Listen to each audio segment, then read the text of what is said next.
Sir Ajay Das sir. হ্যাঁ বলো। আপনি যখন বলবেন আমি শুরু করব। 2 মিনিট আমি। আচ্ছা ঠিক আছে স্যার।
হ্যাঁ দীপেন শুরু করো।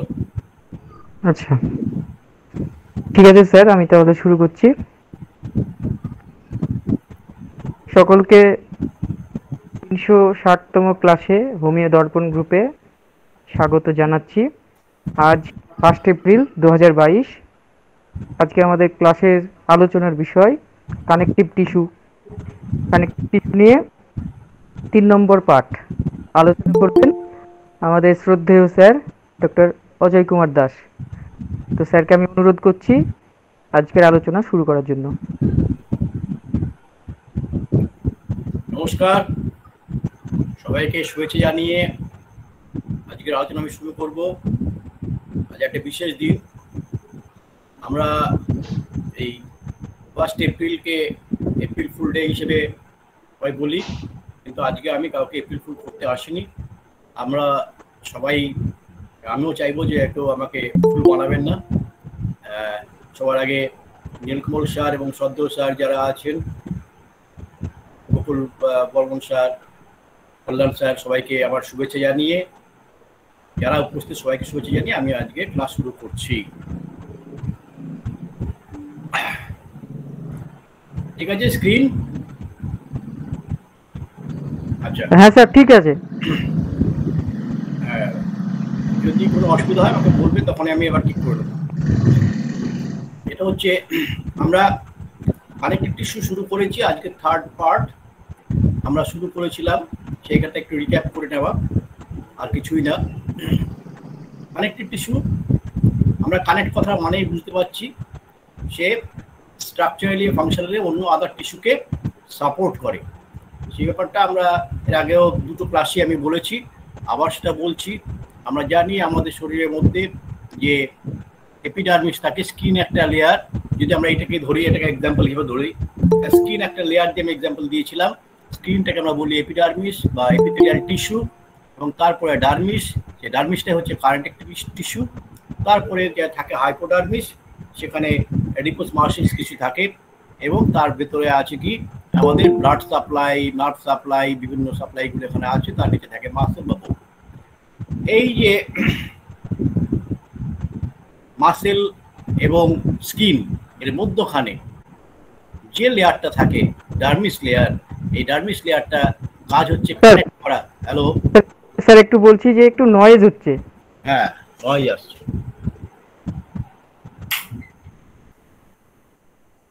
ফ্যানটা চলছিল, ফ্যানটা অফ করে দিলাম।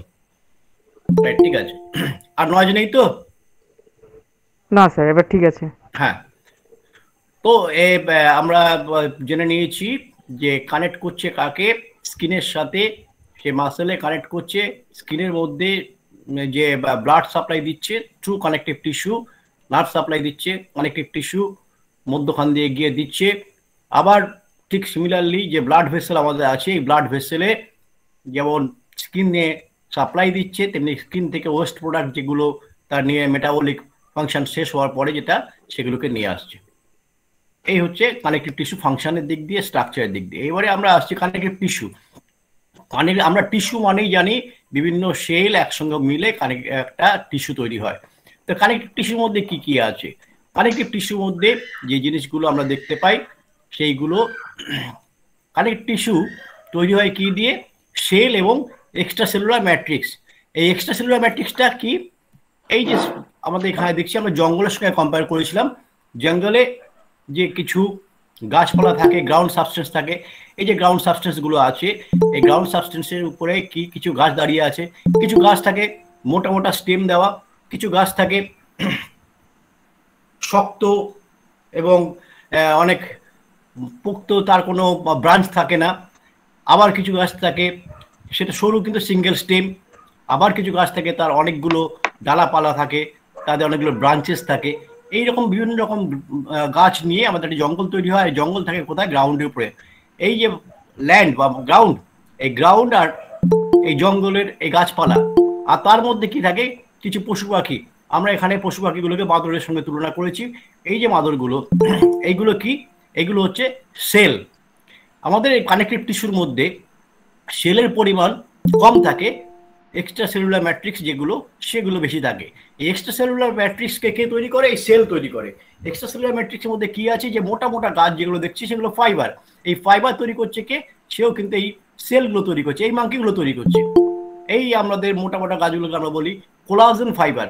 কোলাজেন ফাইবার দিয়ে এই মোটা মোটা গাছগুলো তৈরি হয়, এটা স্ট্রেট করে রাখতে সুবিধা সাহায্য করে। রেটিকুলার ফাইবার যেগুলো আমাদের সিঙ্গেল স্টেম যেগুলো থাকে, রেটিকুলার ফাইবার আমরা দেখতে পাই কিডনির মধ্যে, রেটিকুলার ফাইবার। আর যেগুলো ব্রাঞ্চেস থাকে সেগুলো হচ্ছে ইলাস্টিক ফাইবার। তো ইলাস্টিক ফাইবার আর এই যে গ্রাউন্ড সাবস্টেন্স, গ্রাউন্ড সাবস্টেন্সের মধ্যে কি কি থাকে? গ্লাইকো অ্যামিনো গ্লাইকেন্স, প্রোটিওগ্লাইকেন্স, গ্লাইকোপ্রোটিন। এই ধরনের যে গ্রাউন্ড সাবস্টেন্স, এই সমস্ত গ্রাউন্ড সাবস্টেন্সকে তৈরি করে কে? এই সেলগুলো। এই সেলগুলোই তৈরি করে, এই মাংকিগুলো তৈরি করে। এই মাংকিগুলোই আমাদের গ্রাউন্ড সাবস্টেন্স এবং এই যে ফাইবার্স যেগুলো আছে, ফাইবার্সগুলো তৈরি করে। তাহলে কানেকটিভ টিস্যু তৈরি হচ্ছে সেল এবং তার এক্সট্রা সেলুলার ম্যাট্রিক্স যেগুলো সেগুলো দিয়ে, এবং এক্সট্রা সেলুলার ম্যাট্রিক্স তৈরি করতে সাহায্য করে কে? সেল। আমরা এই পর্যন্ত এর আগেও করেছি। গত ক্লাসে আমরা যে জায়গাটা জার্নিটা করেছিলাম সেটা হচ্ছে কিভাবে আমাদের তৈরি হচ্ছে। আমরা হোমিও দর্পণে যে ক্লাসগুলো করি, আমরা মনে করি যে হোমিও দর্পণের যে আমাদের ডক্টর ভাইরা আছেন, সিনিয়র দাদা যারা আছেন, আদার্স জায়গার থেকে তারা কিন্তু একটা বোঝার চেষ্টা করেন, বুঝতে পারেন, তাদের স্ট্যান্ডার্ডটাও সেই রকম, সেইভাবে সেই জন্য আমরা ইলাবোরেটলি এটাকে বোঝানোর চেষ্টা করছি। আমরা জার্নিটাকে সেইভাবে তৈরি করছি যাতে আমরা সব বুঝতে চেষ্টা করি। যদি কারো মনে হয় যেটা আমাদের মাথার উপর দিয়ে বেরিয়ে যাচ্ছে, তাহলে সেটাকে বলবেন, মাথার উপর দিয়ে যেন না যায়, মাথাতে ঢোকানোর চেষ্টা আমরা করব। এর আগেও দুটো ক্লাস করেছি, এই একই জিনিস আমরা বলছি এখন।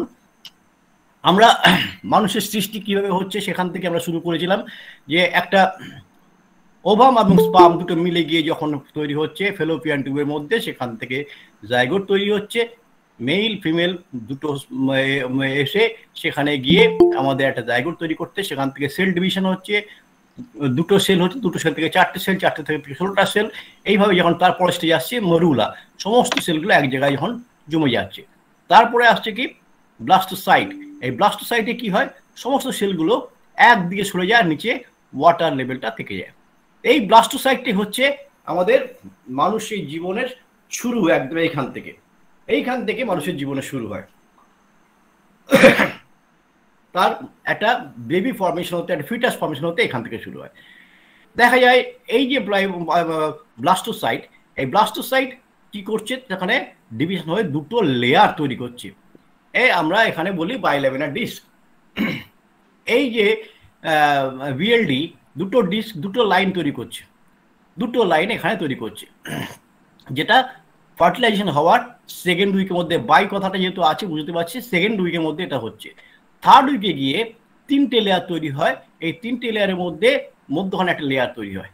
এই যে তিনটে লেয়ার তৈরি হলো, এইটা হচ্ছে উপরে যে লেয়ার, এটাকে বলছি এক্টোডার্ম, একটা মেজোডার্ম এবং একটা এন্ডোডার্ম। এই তিনটে লেয়ার এইখান থেকেই কিন্তু আমাদের যত কানেকটিভ টিস্যু যা তৈরি হয় সব কিন্তু এই মেজোডার্ম থেকে তৈরি হয়। আর কিছু হয় কোথায়, আমাদের আমাদের যে ব্রেনের এখানে যে এক্টোডার্ম আছে সেখান থেকে সামান্য কিছু কানেকটিভ টিস্যু তৈরি হয়। মেনলি কিন্তু আমাদের এই মেজোডার্ম থেকে কানেকটিভ টিস্যুগুলো তৈরি হচ্ছে। এই কানেকটিভ টিস্যু কি করে, এখানে মেজোডার্ম থেকে বেরিয়ে এসে সমস্ত সেলগুলো লুজ লুজ কন্ডিশনে থাকে, আর তার মধ্যে কিছু প্রোটিনিয়াস সমস্ত সাবস্টেন্স এই চারদিকে ছড়িয়ে থাকে। এইটাকে আমরা বলি মিজেনকাইমাল সেল। এই মিজেনকাইমাল সেল, আমরা মিজেনকাইমাল সেলটা হচ্ছে আমাদের কিন্তু একদম শুরুতে ওইখান থেকে আমাদের সমস্ত সেল তৈরি হচ্ছে, সমস্ত যা কিছু তৈরি হওয়ার সব কিছু এখান থেকেই তৈরি হচ্ছে। ঠিক আছে, আমরা প্রত্যেকে জানি একটা ইয়াক শ্যাকের ব্যাপার আমরা বলেছিলাম, যখন একটা ফিটাস গ্রো করছে সেই ইয়াক শ্যাকের মধ্যে এইখান থেকে কিছু মিজেনকাইমাল সেল এখানে চলে আসে। এই মিজেনকাইমাল সেল, আমি কি খুব ফাস্ট বলছি দীপেন? স্যার একটু ধীরে বলুন, ভালো হয়। হ্যাঁ হ্যাঁ হ্যাঁ, আমি এটা পুরোটা পড়াটাকে রিভাইজ করছিলাম বলে একটু ফাস্ট বলেছিলাম। ঠিক আছে, এবার এখান থেকে আমরা স্লোলি মুভ করছি। এই যে প্রিমিটিভ মিজেনকাইমাল সেল, এই প্রিমিটিভ মিজেনকাইমাল সেল আমরা ফার্স্ট এখান থেকে যখন তৈরি হচ্ছে, ব্লাস্টোসাইট থেকে যখন প্রিমিটিভ মিজেনকাইমাল সেলে আসছে, সেখান থেকে প্রথম তাকে আমরা পাই ইয়াক শ্যাকের মধ্যে।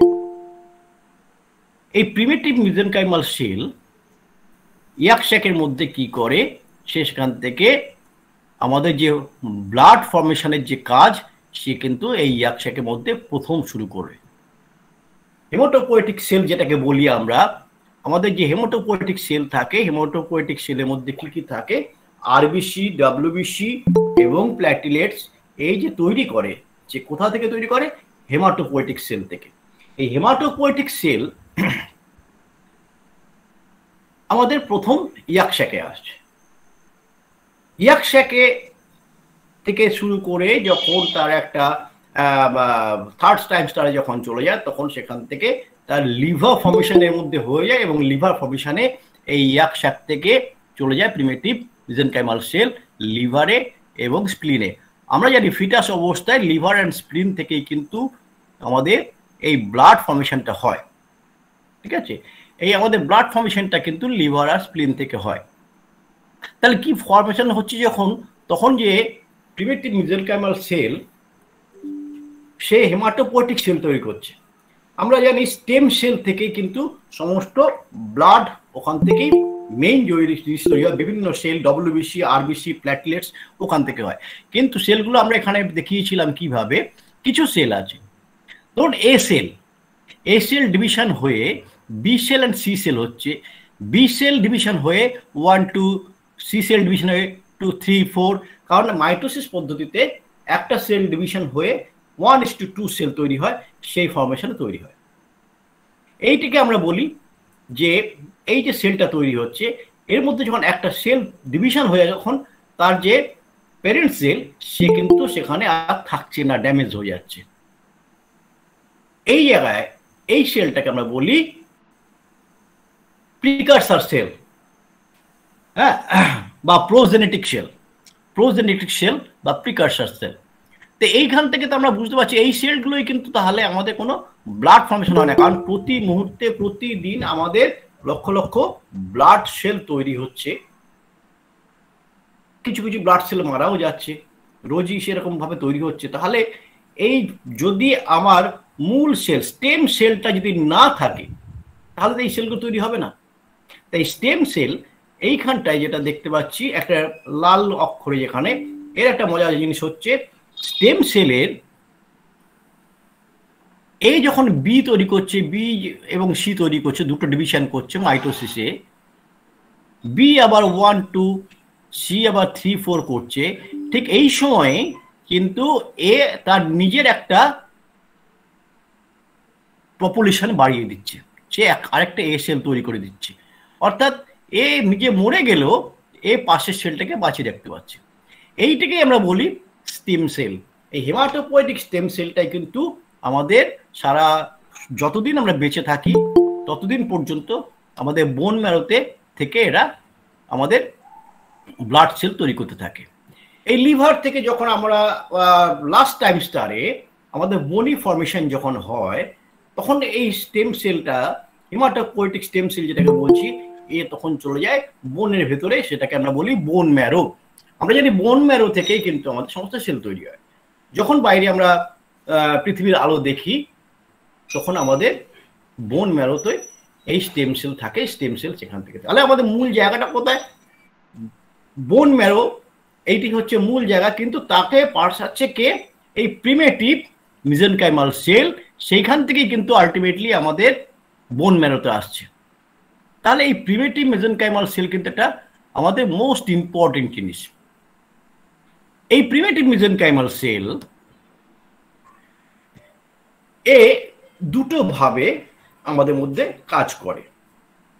কিরকম দুটো ভাবে কাজ করে? একটা, কিছু সেল, কানেকটিভ টিস্যুর কিছু সেল সে ডাইরেক্টলি এখানে তৈরি করে, তাদেরকে আমরা বলি, এরা ডাইরেক্টলি যখন তৈরি হয় তখন কিন্তু এখানে কানেকটিভ টিস্যুর মধ্যেই থাকে, এদেরকে বলি আমরা permanent resident connective tissue cell. এই permanent resident connective tissue cell তারা কে করছে? এই সেল তৈরি করছে, সেল তৈরি করছে। সেল কি করছে? তার ওই জঙ্গলটা তৈরি করছে, তার গ্রাউন্ড সাবস্টেন্স তৈরি করছে। আর কিছু সেল কি থাকে, যারা থাকে আমাদের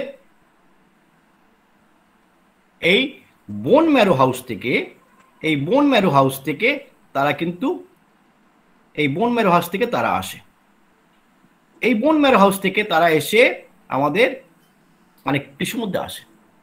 তাই এরা যখন কানেকটিভ টিস্যুর মধ্যে আসে, এরা এখানকার পার্মানেন্ট বাসিন্দা নয়, এরা আমাদের এই রাতে যেমন পুলিশ ওদের টহল দেয়, মোবাইল পেট্রোলিং পুলিশ যেমন, এরাও তেমনি এই বোন ম্যারো হাউস থেকে সেই সমস্ত সেলগুলো আসে, এসে কানেকটিভ টিস্যুর মধ্যে টহল দিয়ে সে আবার অন্য অর্গানে চলে যেতে, তার যদি প্রয়োজন যতক্ষণ থাকে ততক্ষণ সেখানে। তাহলে এই যে একটা সেল যারা শুধু কিছুক্ষণের জন্য থাকে, তাদেরকে বলি আমরা ওয়ান্ডারিং সেল বা ট্রানজিয়েন্ট সেল। তাহলে আমাদের দু রকম, একটা হচ্ছে পার্মানেন্ট রেসিডেন্সিয়াল সেল আর একটা হচ্ছে টেম্পোরারি রেসিডেন্সিয়াল। তো এই পার্মানেন্ট রেসিডেন্সিয়াল সেলের মধ্যে মূল যে কাজটা করে সে হচ্ছে ফাইব্রোব্লাস্ট। ফাইব্রোব্লাস্ট এক ধরনের সেল যে কিন্তু সবচেয়ে বেশি পরিমাণে আমাদের ফাইবারসগুলো তৈরি করছে, আমাদের কোলাজেন তৈরি করছে, আমাদের র্যাটিকুলার ফাইবার তৈরি করছে, আমাদের ইলাস্টিক ফাইবার তৈরি করছে, ইভেন আমাদের গ্রাউন্ড সাবস্টেন্স তৈরি করছে। সো আমরা আমাদের এই ফাইব্রোব্লাস্টকে বলতে পারি আমাদের grandfather of the connective tissue. আমরা ফাইব্রোব্লাস্টকে এই জন্য বলি grandfather of the connective tissue. সে কিন্তু মূল কাজটা সে তৈরি করছে। আমাদের যত রকম এক্সট্রাসেলুলার ম্যাট্রিক্সে যা যা আছে সবগুলোই তৈরি করছে কিন্তু ফাইব্রোব্লাস্ট। তো মোস্ট ইম্পর্টেন্ট হচ্ছে ফাইব্রোব্লাস্ট।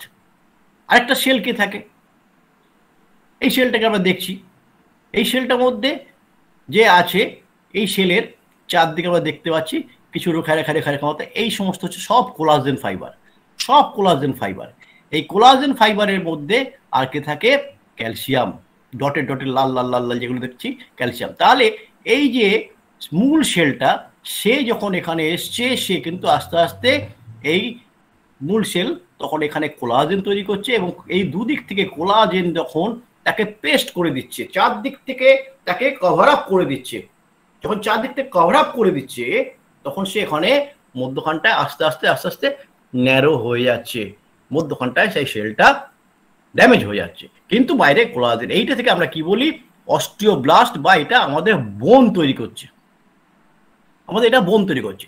এই বোনের মধ্যে কিন্তু আমাদের কে আসছে, সেই প্রিমিটিভ মেসেনকাইমাল সেল থেকে আমাদের স্টেম সেল এসে পৌঁছচ্ছে, এবং এই হেমাটোপয়েটিক স্টেম সেল এই বোন ম্যারো থেকে কিন্তু আমাদের মূল যে উপাদান শরীরের ব্লাড তৈরি করার, সেই ব্লাডের উপাদানগুলো আরবিসি, ডব্লিউবিসি, প্ল্যাটিলেট সব কিন্তু এই বোন ম্যারো আমাদেরকে দিয়ে যাচ্ছে এখান থেকে। তাহলে অস্টিওব্লাস্ট। আমরা ব্লাস্ট আর সাইটের মধ্যে একটু ডিফারেন্স বলেছিলাম। ব্লাস্ট বলতে কাকে বোঝায়, যখন অ্যাক্টিভ থাকে, যখন সেখানে মাল্টিপ্লাই হয় তখন সেটাকে আমরা বলি ব্লাস্ট। আর যখন ইনঅ্যাক্টিভ থাকে, যখন সে মাল্টিপ্লাই করতে পারে না, তখন সেটাকে আমরা বলি সাইট। তাই আমরা যখন দেখব যে ফাইব্রোব্লাস্ট যদি ইনঅ্যাক্টিভ হয়ে পড়ে তখন আমরা বলবো ফাইব্রোসাইট, যখন অস্টিওব্লাস্ট ইনঅ্যাক্টিভ হয়ে পড়ে তখন আমরা তাকে বলি অস্টিওসাইট। সিমিলারলি পার্মানেন্ট রেসিডেন্সের মধ্যে আরেক ধরনের সফিস্টিকেটেড এক ধরনের মাঙ্কি আছে, এক ধরনের বানর আছে যারা কিন্তু সফিস্টিকেটেড। তারা কি করে, তারাও কিন্তু তার চার সাইডে এরকম কোলাজেন ফাইবার সৃষ্টি করছে। আর কি করছে, হ্যালুরনিক অ্যাসিড, এই হ্যালুরনিক অ্যাসিড এই এক ধরনের, এটা কিন্তু আমার এই কোলাজেনের মধ্যে ছড়িয়ে ছিটে থাকে, যেটা কি কাজ করে, আমাদের কার্টিলেজের কাজ করে। তাহলে আমরা দেখতে পাচ্ছি এখানে এই এতগুলো সেল এ পরপর তৈরি করছে, এই কার্টিলেজে কাজ করে। বোনের মধ্যে যে কার্টিলেজ আমাদের থাকে, আমরা জানি সেই কার্টিলেজ জন্য আমাদের ফ্রিকশন হয় না, ব্যথা হয় না, এইগুলো আমাদের এই কানেকটিভ টিস্যু থেকে তৈরি হচ্ছে। আরেকটা সেলকে থাকে, আমরা এখানে দেখিয়েছিলাম আরেক ধরনের সেল, সে শুধু খায়।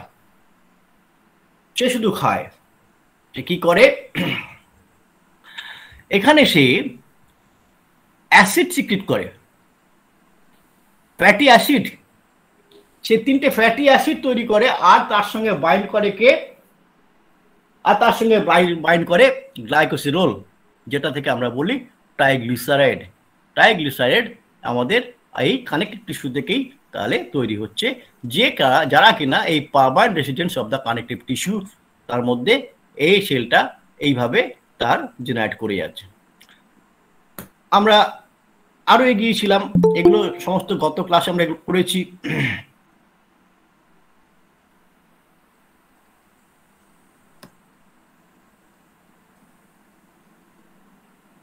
আরেকটা আমাদের ডেঞ্জার সেল থাকে, আরেকটা কে সেল থাকে, mast cell, very sensitive. Mast cell very sensitive cell. যদি আমাদের শরীরের মধ্যে কোনো জায়গায় কোনো রকম ইনজুরি হয়ে পড়ে, সেখানে সে কিন্তু সঙ্গে সঙ্গে রিপেয়ার করার কাজ করে। এবং এটা যেমন মেরিটস আছে, তেমনি আবার ডিমেরিটসও অনেক কিছু আছে। যদি কেউ একে টাচ করে, ধরুন কোনো রকমভাবে কোনো একটা ইনজুরি হলো, মেকানিক্যাল ইনজুরি হতে পারে, ইমিউনোলজিক্যাল ইনজুরি হতে পারে, রেডিয়েশন ইনজুরি হতে পারে, ইনফেক্টিভ ইনজুরি হতে পারে, যা কিছু ইনজুরি হোক না কেন, সঙ্গে সঙ্গে কিন্তু আমার এই মাস্ট সেল সে সজাগ হয়ে যায়। এবং মাস্ট সেল যখন সজাগ হয়ে যায়, সঙ্গে সঙ্গে সেখানে সে কিছু সিক্রেশন শুরু করে দেয়। তাকে যেই হিট করলো, সঙ্গে সঙ্গে সে কিছু সিক্রেশন করতে শুরু করে দিল। তার ফলে কি হয়, সেখান থেকে হারপিন, হিস্টামিন, সেরোটিনাইন এইগুলো সিক্রেট করতে শুরু করে দেয়। আমরা দেখি কোনো জায়গায় যখন ইনজুরি হয়, সেখানে সোয়েলিং হয়ে যায়, ফুলে ওঠে, ইনফ্লামেট করে, সেটাকে কিন্তু এই মাস্ট সেলই সেই জায়গাটা করছে, এবং সেই ইনজুরিটাকে আবার রিপেয়ারও করছে। যদি কোনো ব্যাকটেরিয়া গ্রো করে, তখন আমাদের সেখানে ম্যাক্রোফেজ গিয়ে সেগুলোকে খেয়ে নিচ্ছে। এই মাস্ট সেলের কিন্তু একটা বিশাল কাজ। এবং মাস্ট সেল যখন, যেমন আমাদের যদি কোনো আর্টিকেরিয়া হয়ে থাকে, তখন আমরা দেখি সেখানে আমাদের খুব গোটা শরীরে ছড়িয়ে পড়ছে। কানেকটিভ টিস্যু বা মাস্ট সেল যদি কোনো একটা জায়গায় সে ইরিটেট হয়ে যায়, তাকে যদি ইনজিওর হয়, সে কিন্তু সারা শরীরের মধ্যে তার একটা সমস্ত মাস্ট সেলগুলোকে জাগিয়ে তুলতে পারে। আরেকটা ধরনের আমরা সেল পড়েছিলাম, সেটা কি, আমাদের যে ব্লাড ভেসেল, ক্যাপিলারি। এই ক্যাপিলারির মধ্যে, ক্যাপিলারি ভেতরে আমাদের যেমন থাকে এন্ডোথেলিয়াল লেয়ার, ক্যাপিলারি ইনার সাইডের যে লেয়ার, এন্ডোথেলিয়াল লেয়ার। আর তার বাইরে এই এক ধরনের মাংকি থাকে, যে তাকে কিনা এই ক্যাপিলারিকে জড়িয়ে ধরে আছে, তার কোনো ফাংশন নেই। যখন একটা অ্যাক্টিভ কন্ডিশনে আছে, কার্টিলেজ যখন অ্যাক্টিভ কন্ডিশনে আছে তখন তাকে জাস্ট জড়িয়ে ধরে অর্ধনেত্র হাফ ঘুমানোর মতো ঘুমিয়ে আছে, এই ক্যাপিলাকে ধরে সে ঘুমিয়ে আছে। কিন্তু তাহলে এর ফাংশনটা কি, তাই এর দরকারটা কি? এর দরকার হচ্ছে যদি কোনো কারণে এই সেল ড্যামেজ হয়, কোনো ইঞ্জুরি হয়, এই ক্যাপিলারি যদি কোনো কারণে ইঞ্জুরি হয়, সঙ্গে সঙ্গে এই পেরিসাইট, এটাকে পেরিসাইট বলি আমরা, পেরিসাইট কিন্তু সঙ্গে সঙ্গে অ্যাক্টিভ হয়ে যায়, তখন সে ফাংশন শুরু করে দেয়। এই ফাংশনটা কি করে? সে সঙ্গে সঙ্গে এ প্রডিউস করতে, সেল ডিভিশন হয়ে বারবার সেখানে সেল তৈরি করতে থাকে। সে সঙ্গে সঙ্গে একটা সেল এদিকে এপিথেলিয়াল লেয়ারে ক্যাপিলারির মধ্যে দিয়ে দিচ্ছে, আবার একটা সেল স্মুথ মাসেলের মধ্যে পাঠিয়ে দিচ্ছে, মাসকুলার টিস্যুর মধ্যে পাঠিয়ে দিচ্ছে। এর সঙ্গে সঙ্গে ওই সময়টা সে অ্যাক্টিভ হয়ে যায়। এই পর্যন্ত আমরা গত ক্লাসে ক্লাস করেছিলাম। তাহলে আমাদের আজকে নতুন জায়গা কোথায় ঢুকবো? আমরা নতুন জায়গায় ঢুকবো, সেটা হচ্ছে ওয়ান্ডারিং সেল। তো আমরা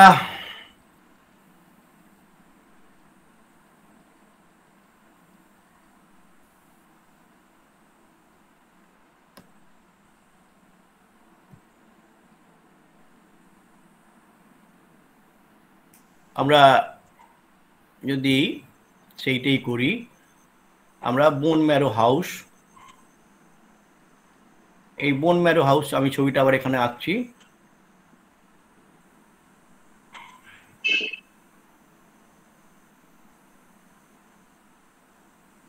এই বোন ম্যারো হাউস আমরা বলেছি এর পাশে কে থাকে বা কে আছে? ব্লাড ভেসেল আছে, আর এখানে ব্লাড ভেসেল আছে।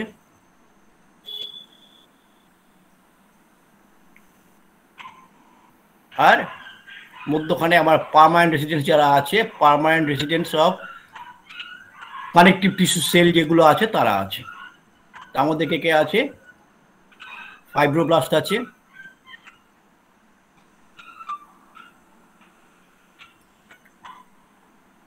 অস্টিওব্লাস্ট আছে,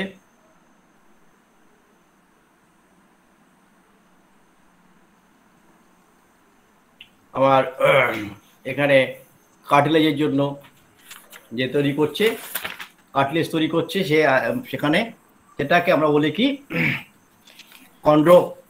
কন্ড্রোব্লাস্ট।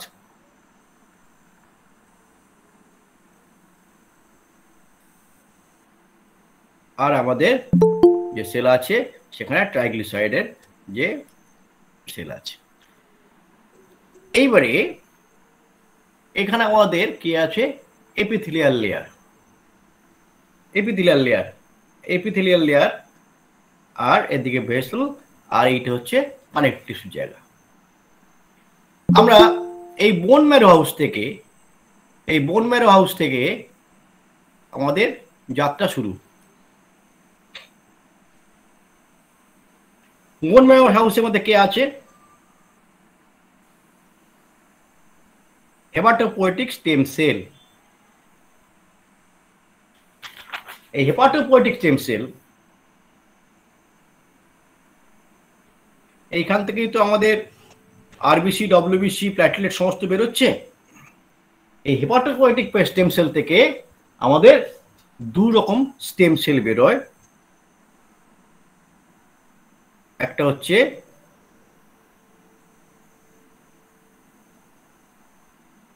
লিম্ফয়েড স্টেম সেল, আর একটা হচ্ছে মাইলয়েড স্টেম সেল।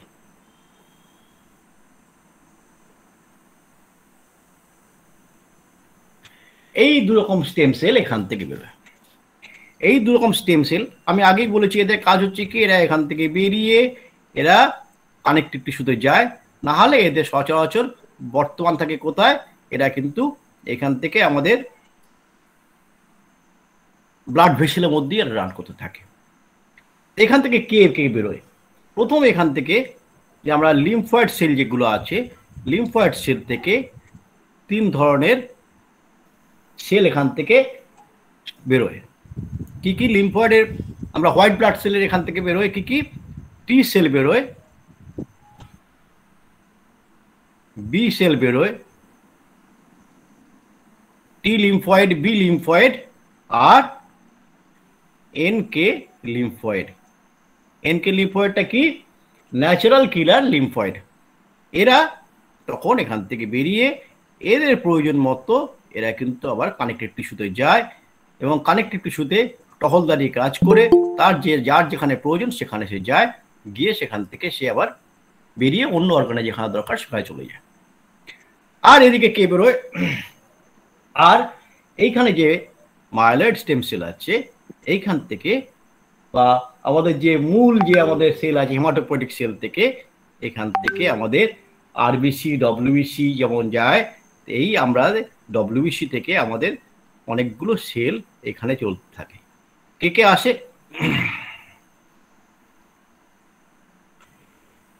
আমরা ডিফারেন্সিয়াল কাউন্টের মধ্যে যেগুলো পাই, ডিফারেন্সিয়াল কাউন্টের মধ্যে যেগুলো পাই তার মধ্যে আমরা কি পাই? নিউট্রোফিল, ইসোনোফিল, বেজোফিল, এই তিনটে কিন্তু আমাদের এইখান থেকে হেমাটোপয়েটিক স্টেম সেল থেকে ব্লাড ভেসেল থেকে বেরিয়ে এরা কিন্তু আবার আমার কানেকটিভ টিস্যুর মধ্যে আসে, যখন যেখানে যার প্রয়োজন হয় তখন সে যায়।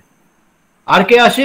আরেকজন আসে, যেটাকে আমরা বলি মোনোসাইট।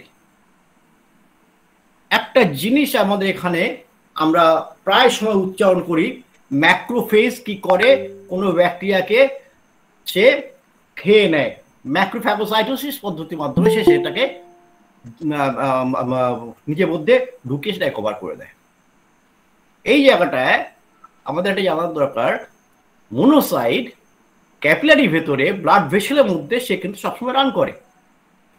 যখন এই মোনোসাইট এইখান থেকে কানেক্টেড টিস্যুর মধ্যে চলে আসছে, যখন টিস্যুর মধ্যে সে বেরিয়ে আসছে, তখন তার নাম পরিবর্তন হয়ে যায় কিন্তু ম্যাক্রোফেজ। তাহলে আমরা এখান থেকে জানতে পারছি এই ম্যাক্রোফেজটা হচ্ছে হোয়াইট ব্লাড সেলের একটা সেল।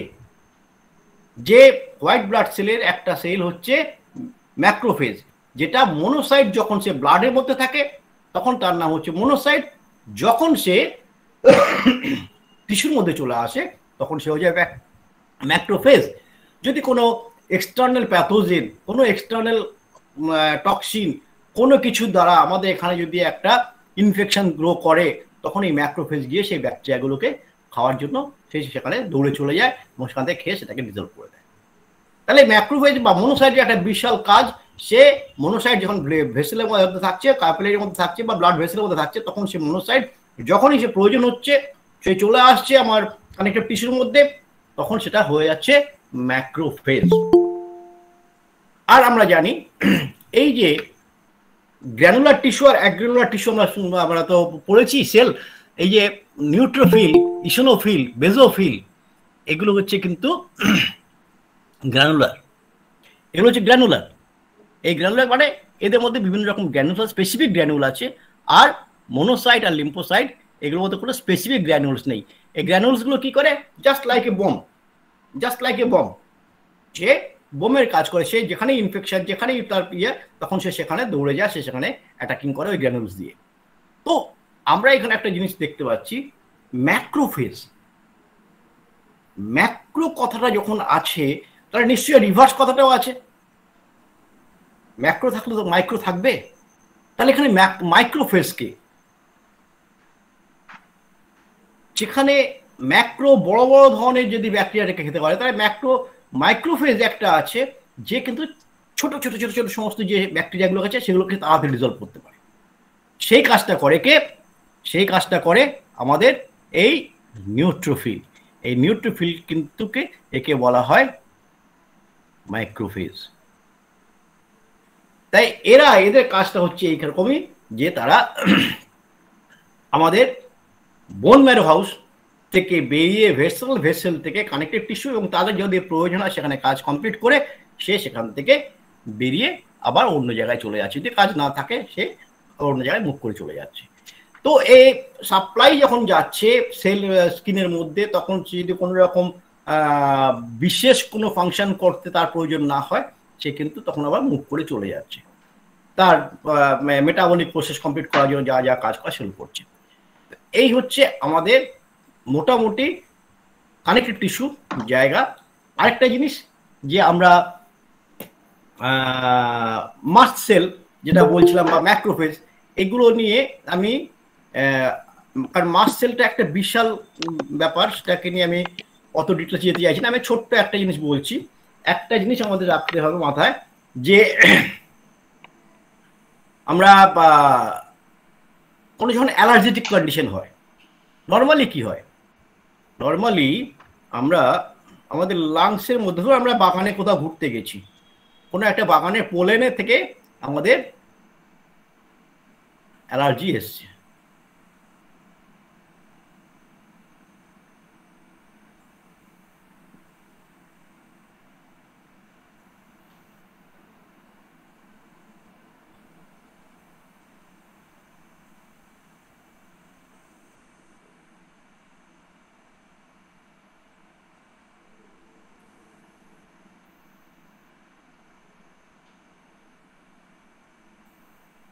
এ তো আমার এখানে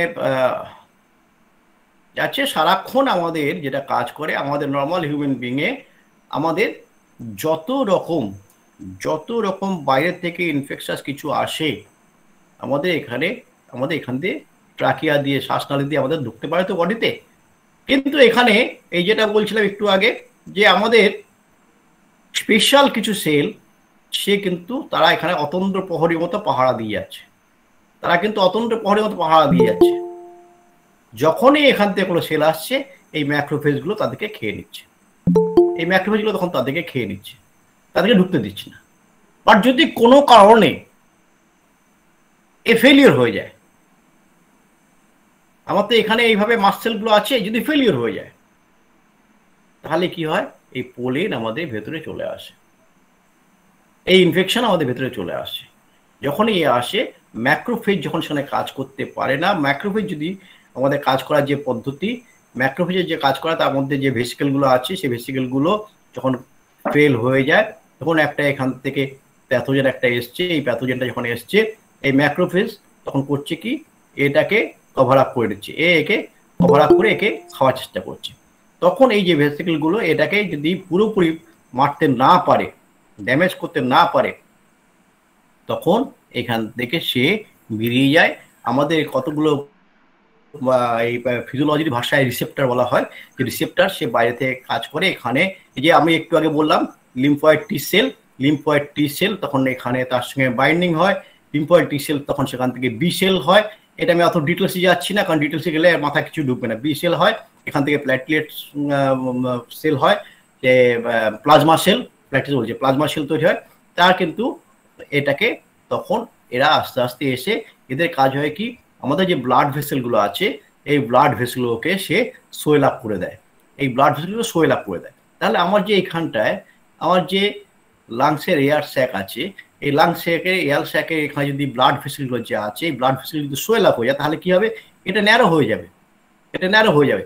যখনই ন্যারো হবে, তাহলে কি আমরা সেই পরিমাণ আমরা যখন সোয়েল হবে, এটা বাইরের দিকে যদি সোয়েল হয়, তখন একে প্রেসারাইজ করছে, প্রেসারাইজ করা মানে কি, এ তখন ন্যারো হয়ে যাচ্ছে। এই যখন ন্যারো হয়ে যায়, তখন কি হবে, তখন এই যে আমাদের এয়ার স্যাকটা দিয়ে সেই পরিমাণে এয়ার আমরা নিতে পারবো না। আর আমার যে এখানে যে অ্যালভোলাইগুলো আছে, ব্রঙ্কিওলসগুলো আছে, সেগুলোতে এই যখন সোয়েল আপ হবে, তখন এখানে অনেকগুলো জায়গা এরিয়াটা ছোট হয়ে যাবে।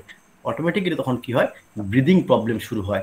আমাদের দেখা যায় অনেক সময় এই ধরনের জিনিস যখন কোনো রকম আমার এরকম প্যাথোজেন এর মধ্যে অ্যাটাক করে, তখন কিন্তু আমাদের অনেক ক্ষেত্রে শ্বাসকষ্ট শুরু হয়ে যায়। তার কারণটা হচ্ছে, ফিজিওলজিক্যাল কারণটা হচ্ছে কিন্তু এইটাই, আমাদের যে এয়ার স্যাকটা আছে, এয়ার স্যাকের যে অ্যালভোলাইগুলো আছে, এই সোয়েলিং হওয়ার জন্য এখানে ঠিকমতো ম্যাক্রোফেজ ফাংশন করতে না পারার জন্য এই ব্লাড ভেসেল সোয়েল আপ হয়েছে। ব্লাড ভেসেল সোয়েল আপ হওয়াতে এর উপর প্রেসার ক্রিয়েট করছে, এর এরিয়াটাকে ন্যারো করে দিচ্ছে। ন্যারো করা মানেই হচ্ছে তখন এখানে অক্সিজেন সাপ্লাই কমে আসছে। অক্সিজেন সাপ্লাই যখন কমে আসছে, তখন তার কিন্তু শ্বাসকষ্ট শুরু হচ্ছে। এই হচ্ছে কানেক্টিভ টিস্যু একটা জায়গা। এই পর্যন্ত কানেক্টিভ টিস্যুর জার্নি শেষ করলাম। এইবারে আমরা আসি, আজকে আমি বলেছিলাম এর সঙ্গে আমি কিছুটা চেষ্টা করব আমাদের ফিলোসফি বা অর্গাননকে এর সঙ্গে কীভাবে আমরা এক করতে পারি সেই জায়গাটা আনার, সেই জায়গাটা বোঝানোর চেষ্টা করব। তো আমি সেই জায়গাটা অর্গানন এবং আমাদের ম্যাথমেটিকা এই দুটোকে যদি একসঙ্গে এর সঙ্গে টাই আপ করতে পারি, তাহলে বোধহয় আমাদের পক্ষে ফিজিওলজি যে আমাদের কিভাবে হেল্প করে সেটা আমরা বুঝতে পারবো। আমি ব্যাপারে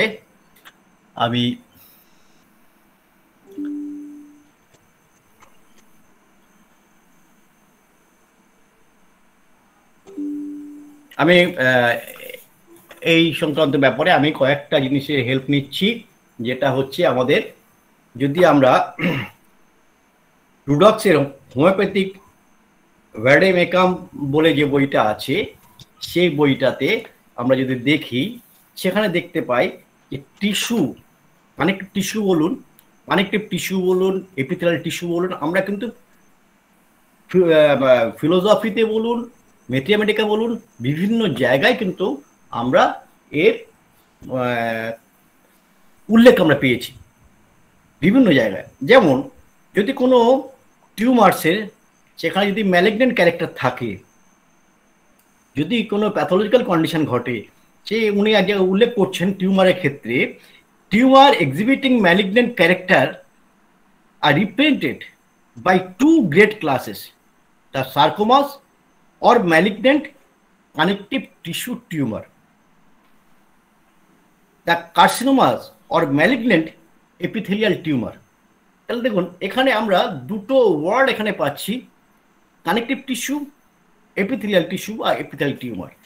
এই জায়গাগুলো যদি আমরা একটু লক্ষ্য করি, তাহলে কিন্তু আমরা খুব ভালো মতো এই জায়গাটাকে বুঝতে পারবো যে আমাদের বিভিন্ন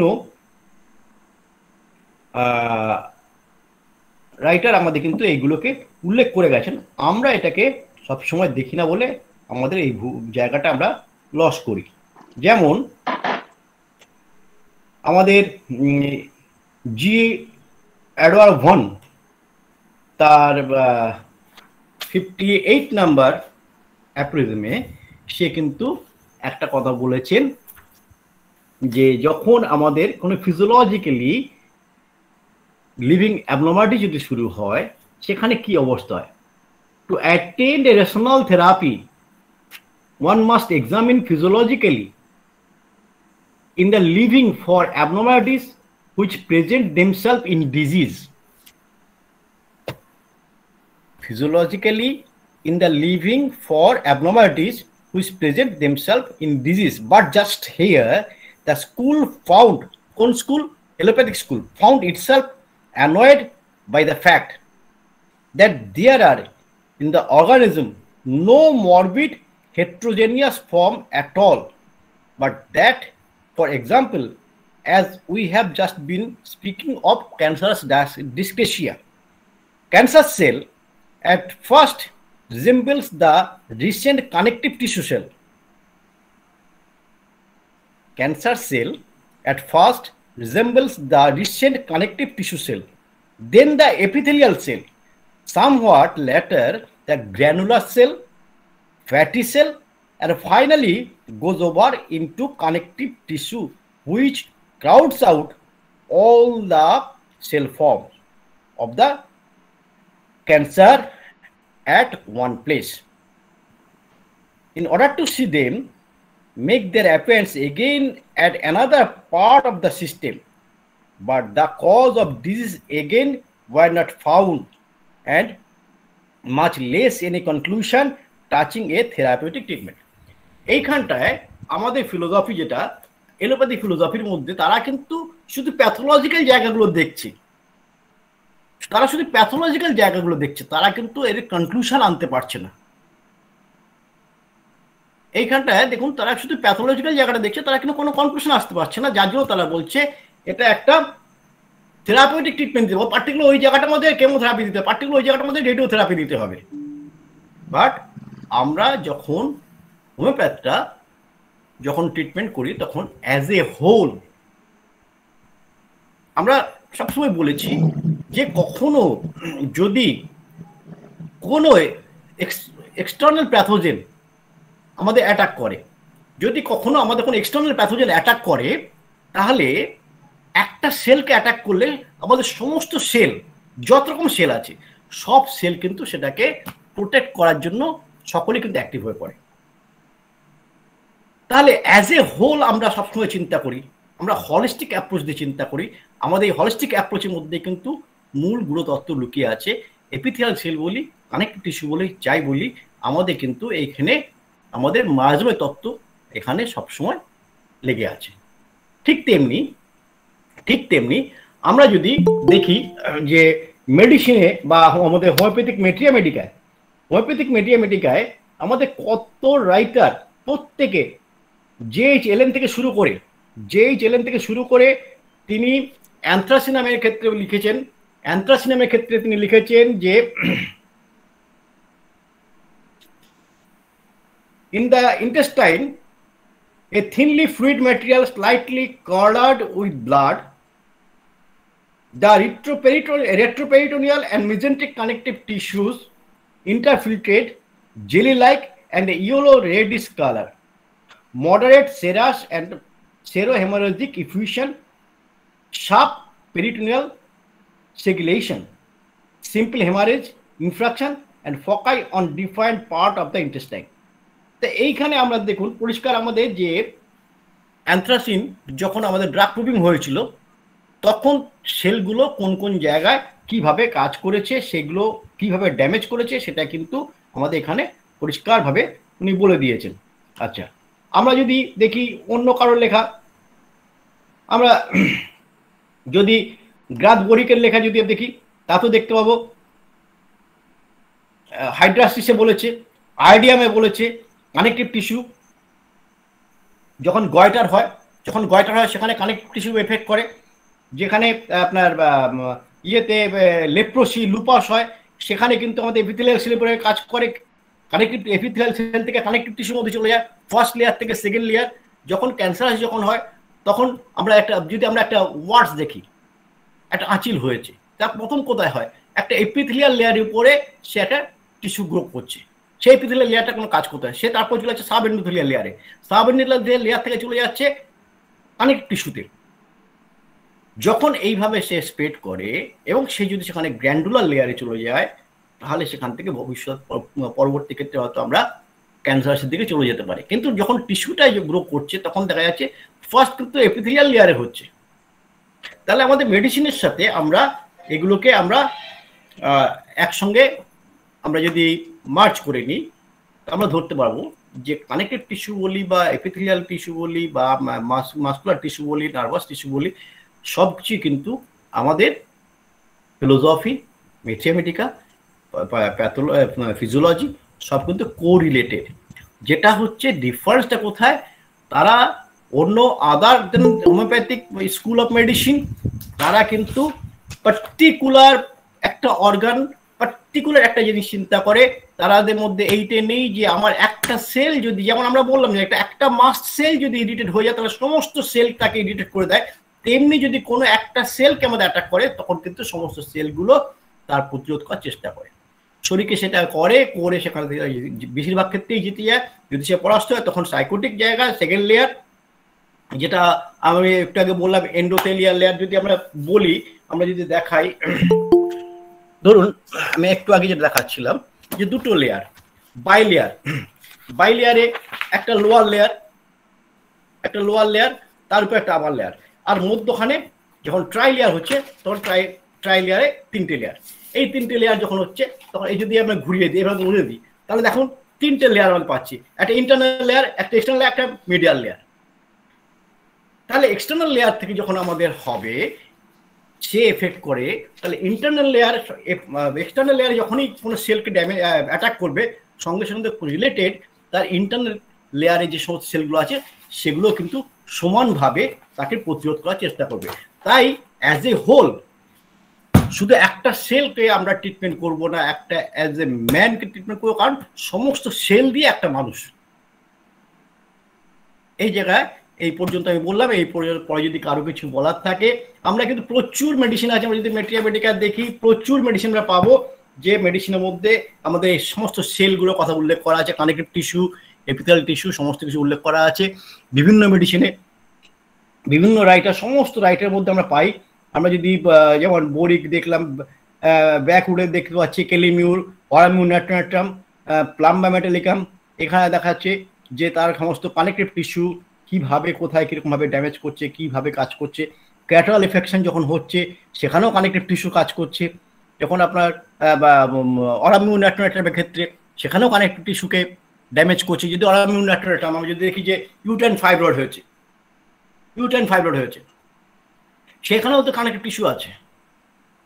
ইউটেরাইন ফাইব্রয়েডের মধ্যে কানেকটিভ টিস্যুকে কাজ করছে কে? অরামিউর ন্যাট্রাম। তা রিলেটেডটা কোথায়? যদি আমরা আমাদের ফিলোসফিকে যদি লাগাই কাজে, এখানে এই যে ফর্মেশনটা হচ্ছে দুটোভাবে হতে পারে। এক হচ্ছে আমরা নিজেরা এটাকে গ্যাদার করেছি, অথবা হেরিডিটিক্যালি এসছে। এইটা আমাদের সেলের মধ্যে তার এফেক্টটা আনছে, সেইখান থেকে এই গ্রোথগুলো আসছে, এই বিপর্যয়গুলো আসছে। সেইগুলো নিয়ে আমাদের সেল বলি, টিস্যু বলি, যাই বলি, সেগুলো কিন্তু মায়োজোমেটিক এফেক্টটা এখানে সবসময় থাকে। সেই মায়োজোমেটিক এফেক্ট সেটা নিজে গ্রো করে হতে পারে, বা আমরা হেরিডিটিক্যালি নিতে পারি। এই ক্রোমোজোমের জায়গায় চলে যাব, সেই জাইগোট ফর্ম যখন হচ্ছে তখন সেই ক্রোমোজোমের জায়গায় কিন্তু ওই মায়োজোমকে আমরা টেনে নিয়ে আসবো। সেই মায়োজোম কিন্তু আমাদের এফেক্ট করছে বলে আজকে এই অবস্থা। যেমন আমরা বলেছিলাম যে আমরা বোন তৈরি হচ্ছে মাইটোসিস পদ্ধতিতে, আমরা এক্ষুনি দেখালাম প্রিকারসার সেল বা স্টেম সেল যাই বলি না কেন, প্রিকারসার সেল থেকে যখন তৈরি হচ্ছে মাইটোসিস পদ্ধতিতে 1:2 হওয়ার কথা, যদি কোনো কারণে ব্যতিক্রমী হয় 1:2 না হয়ে মোর দেন 1:2 হয়, তাহলে তার যে বোন তৈরি হবে সেই বোনটা কি নর্মাল সাইজ হবে না তার চেয়ে লম্বা হবে? যেহেতু নাম্বার অফ সেল সেখানে অস্টোসাইটে নাম্বার অফ সেল সেখানে বেড়ে যাচ্ছে, তাহলে বোনটা লম্বা হবে। আবার মাইটোসিস পদ্ধতিতে 1:2 না হয়ে যদি 1:2 হয়ে থাকে, তাহলে সে বোনটা সাইজ শর্ট হবে, অর্থাৎ বোনের সাইজ ছোট হবে, স্ট্রাকচারালি সেই লোকটা বেটে হবে, ডোয়ার্ফিজম হবে। সুতরাং এখানে বলতে পারি যে মাইটোসিস পদ্ধতিতে যেহেতু আমরা বলি যে এক্সট্রা গ্রোথ হচ্ছে, এক্সট্রা গ্রোথকে যদি আমরা বলি সাইকোসিস, তার অর্থাৎ মাইটোসিসকে বলছি আমরা সাইকোসিস, তাহলে মাইটোসিসের ক্ষেত্রে যখন লেস হচ্ছে 1:2 না হয় <2 হচ্ছে, তাহলে কেন সাইকোসিস লেস বলবো না? যদি গ্রোথটা একটা ডোয়ার্ফিক হয়ে থাকে, ইনকোঅর্ডিনেশন হয়ে থাকে। এই ইনকোঅর্ডিনেশনের কারণটা হচ্ছে মাইটোসিস। এইটা আমাদের মাথায় রাখতে হবে সবসময়। আমরা গ্রোথ মানেই কিন্তু সেখানে সাইকোসিস হবে গ্রোথ লেস হলে, সেটা কিন্তু গ্রোথ হচ্ছে কিন্তু লেস গ্রোথ হচ্ছে, সেটাও কিন্তু ডোয়ার্ফিক। ধন্যবাদ, এই পর্যন্ত বললাম। যদি আর কারো কিছু বলার থাকে, যদি কারো কিছু জানার থাকে আপনারা বলবেন। আমি এই পর্যন্ত বলে শেষ করছি। সবাইকে অসংখ্য ধন্যবাদ। অসাধারণ আলোচনা, স্যারকে অশেষ ধন্যবাদ। একটা এত কঠিন বিষয় আমাদের কাছে সহজভাবে তুলে ধরছেন স্যার। আমি এরপর আমাদের স্যারদের সংযোজন পর্বে যেতে চাই। সংযোজন নয় বলাটা ভুল হচ্ছে, স্যারেরা যদি কিছু বলতে চাই বা বিষয়ে, আমি ডক্টর নীলকমল বর্মন স্যারকে ডেকে নিতে চাইছি। স্যার যদি কিছু বলেন। ডক্টর অজয় দাস স্যারকে বিশাল বিশাল ধন্যবাদ। কিন্তু মুশকিল হচ্ছে আমরা তো সেই পিছনের বেঞ্চের ছাত্র, এই বয়সে আর সত্যি কথা বলতে কি ওই গভীরতায় আর যেন নিতে পারি না। তবে একটা কথা তো মনে পড়ে, সহজ কথা যায় না বলা সহজে। তো জিনিসটা কঠিন, তবে চেষ্টা করলাম। আবার বই খুলে সময় তো আছে, বই খুলে একটু একটু দেখে নেবো। যদি কখনো কনফিউশন থাকে স্যারকে সরাসরি জিজ্ঞাসা করে নেবো, সেটা ক্লাসে নয়। তবে নিঃসন্দেহে ভালো জিনিস। কিন্তু দুর্ভাগ্য আমাদের এই বয়সে না নতুন ভাবে যেন ওগুলোকে নিতে পারি না, আসলে চর্চার অভাব। তা বলতে বিষয়টাকে খারাপ বলতে পারি না। ছাত্রদের যদি প্রশ্ন থেকে তারা করুক, সেখান থেকে আমরা যদি উপকৃত হই আমরা লাভবান হব। নমস্কার। ধন্যবাদ স্যারকে। যদি কারো কোনো প্রশ্ন থাকে অবশ্যই আপনারা করবেন। আমি এরপর ডাকবো গিরিধর বিশ্বাস স্যারকে। স্যার, আপনি যদি কিছু বলেন আজকের আলোচনার বিষয়ে। স্যার শুনতে পাচ্ছেন? গিরিধর বিশ্বাস স্যার।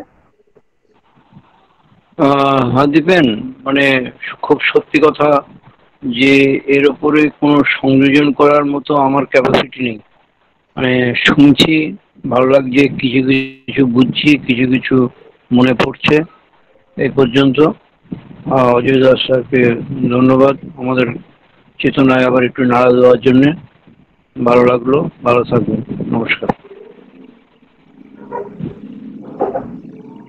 ধন্যবাদ স্যারকে।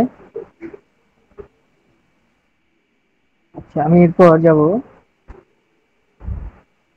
আমি পার্থপ্রদীপ চৌধুরী স্যারকে অনুরোধ করছি কিছু বলার জন্য। পার্থপ্রদীপ চৌধুরী স্যার। ধন্যবাদ দিতেন, ধন্যবাদ অজয় দা। বিষয় হচ্ছে ওই রকমই, ওই যেরকম নীলকমল বর্মন স্যার, গিরিধর বিশ্বাস স্যার বলে গেলেন, আমারও ওই রকমই উপলব্ধি। কিছু বুঝেছি, কিছু বুঝিনি, কিছু মনে পড়েছে। আসলে আর একটু আমাদের পড়াশোনা করতে হবে। আর স্যারের যেটা সংযোজন খুব ভালো লাগলো, একটু নতুন আঙ্গিকে, যে এর সাথে যে অর্গাননের যে মায়াজমের একটা মিশিয়ে দিলেন, ককটেল বানিয়ে দিলেন, তার সাথে ম্যাথমেটিক্যাল ধীরে ধীরে দেখিয়ে দিলেন। এবং আমরা তো পাই, আমরা এই মায়াজমের ভিতরেও যেমন দেখি, তেমনি বিভিন্ন ওষুধের মধ্যেও এই বিষয়গুলো দেখি। জায়গাটা একটা বোঝার জায়গা আছে।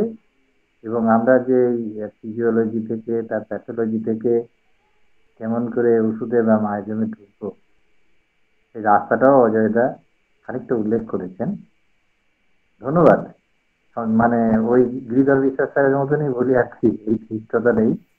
আমি আরেকটা কথা বলছি পার্থদা, আপনার কথার মধ্যখানে বলছি, যেমন আমি হার্ভে ফ্যারিংটনের একটা বই আছে, যেটা হার্ভে ফ্যারিংটন বের করেছেন, সেটা ওই হোমিওপ্যাথি, প্রিন্সিপাল অফ হোমিওপ্যাথি দিয়ে।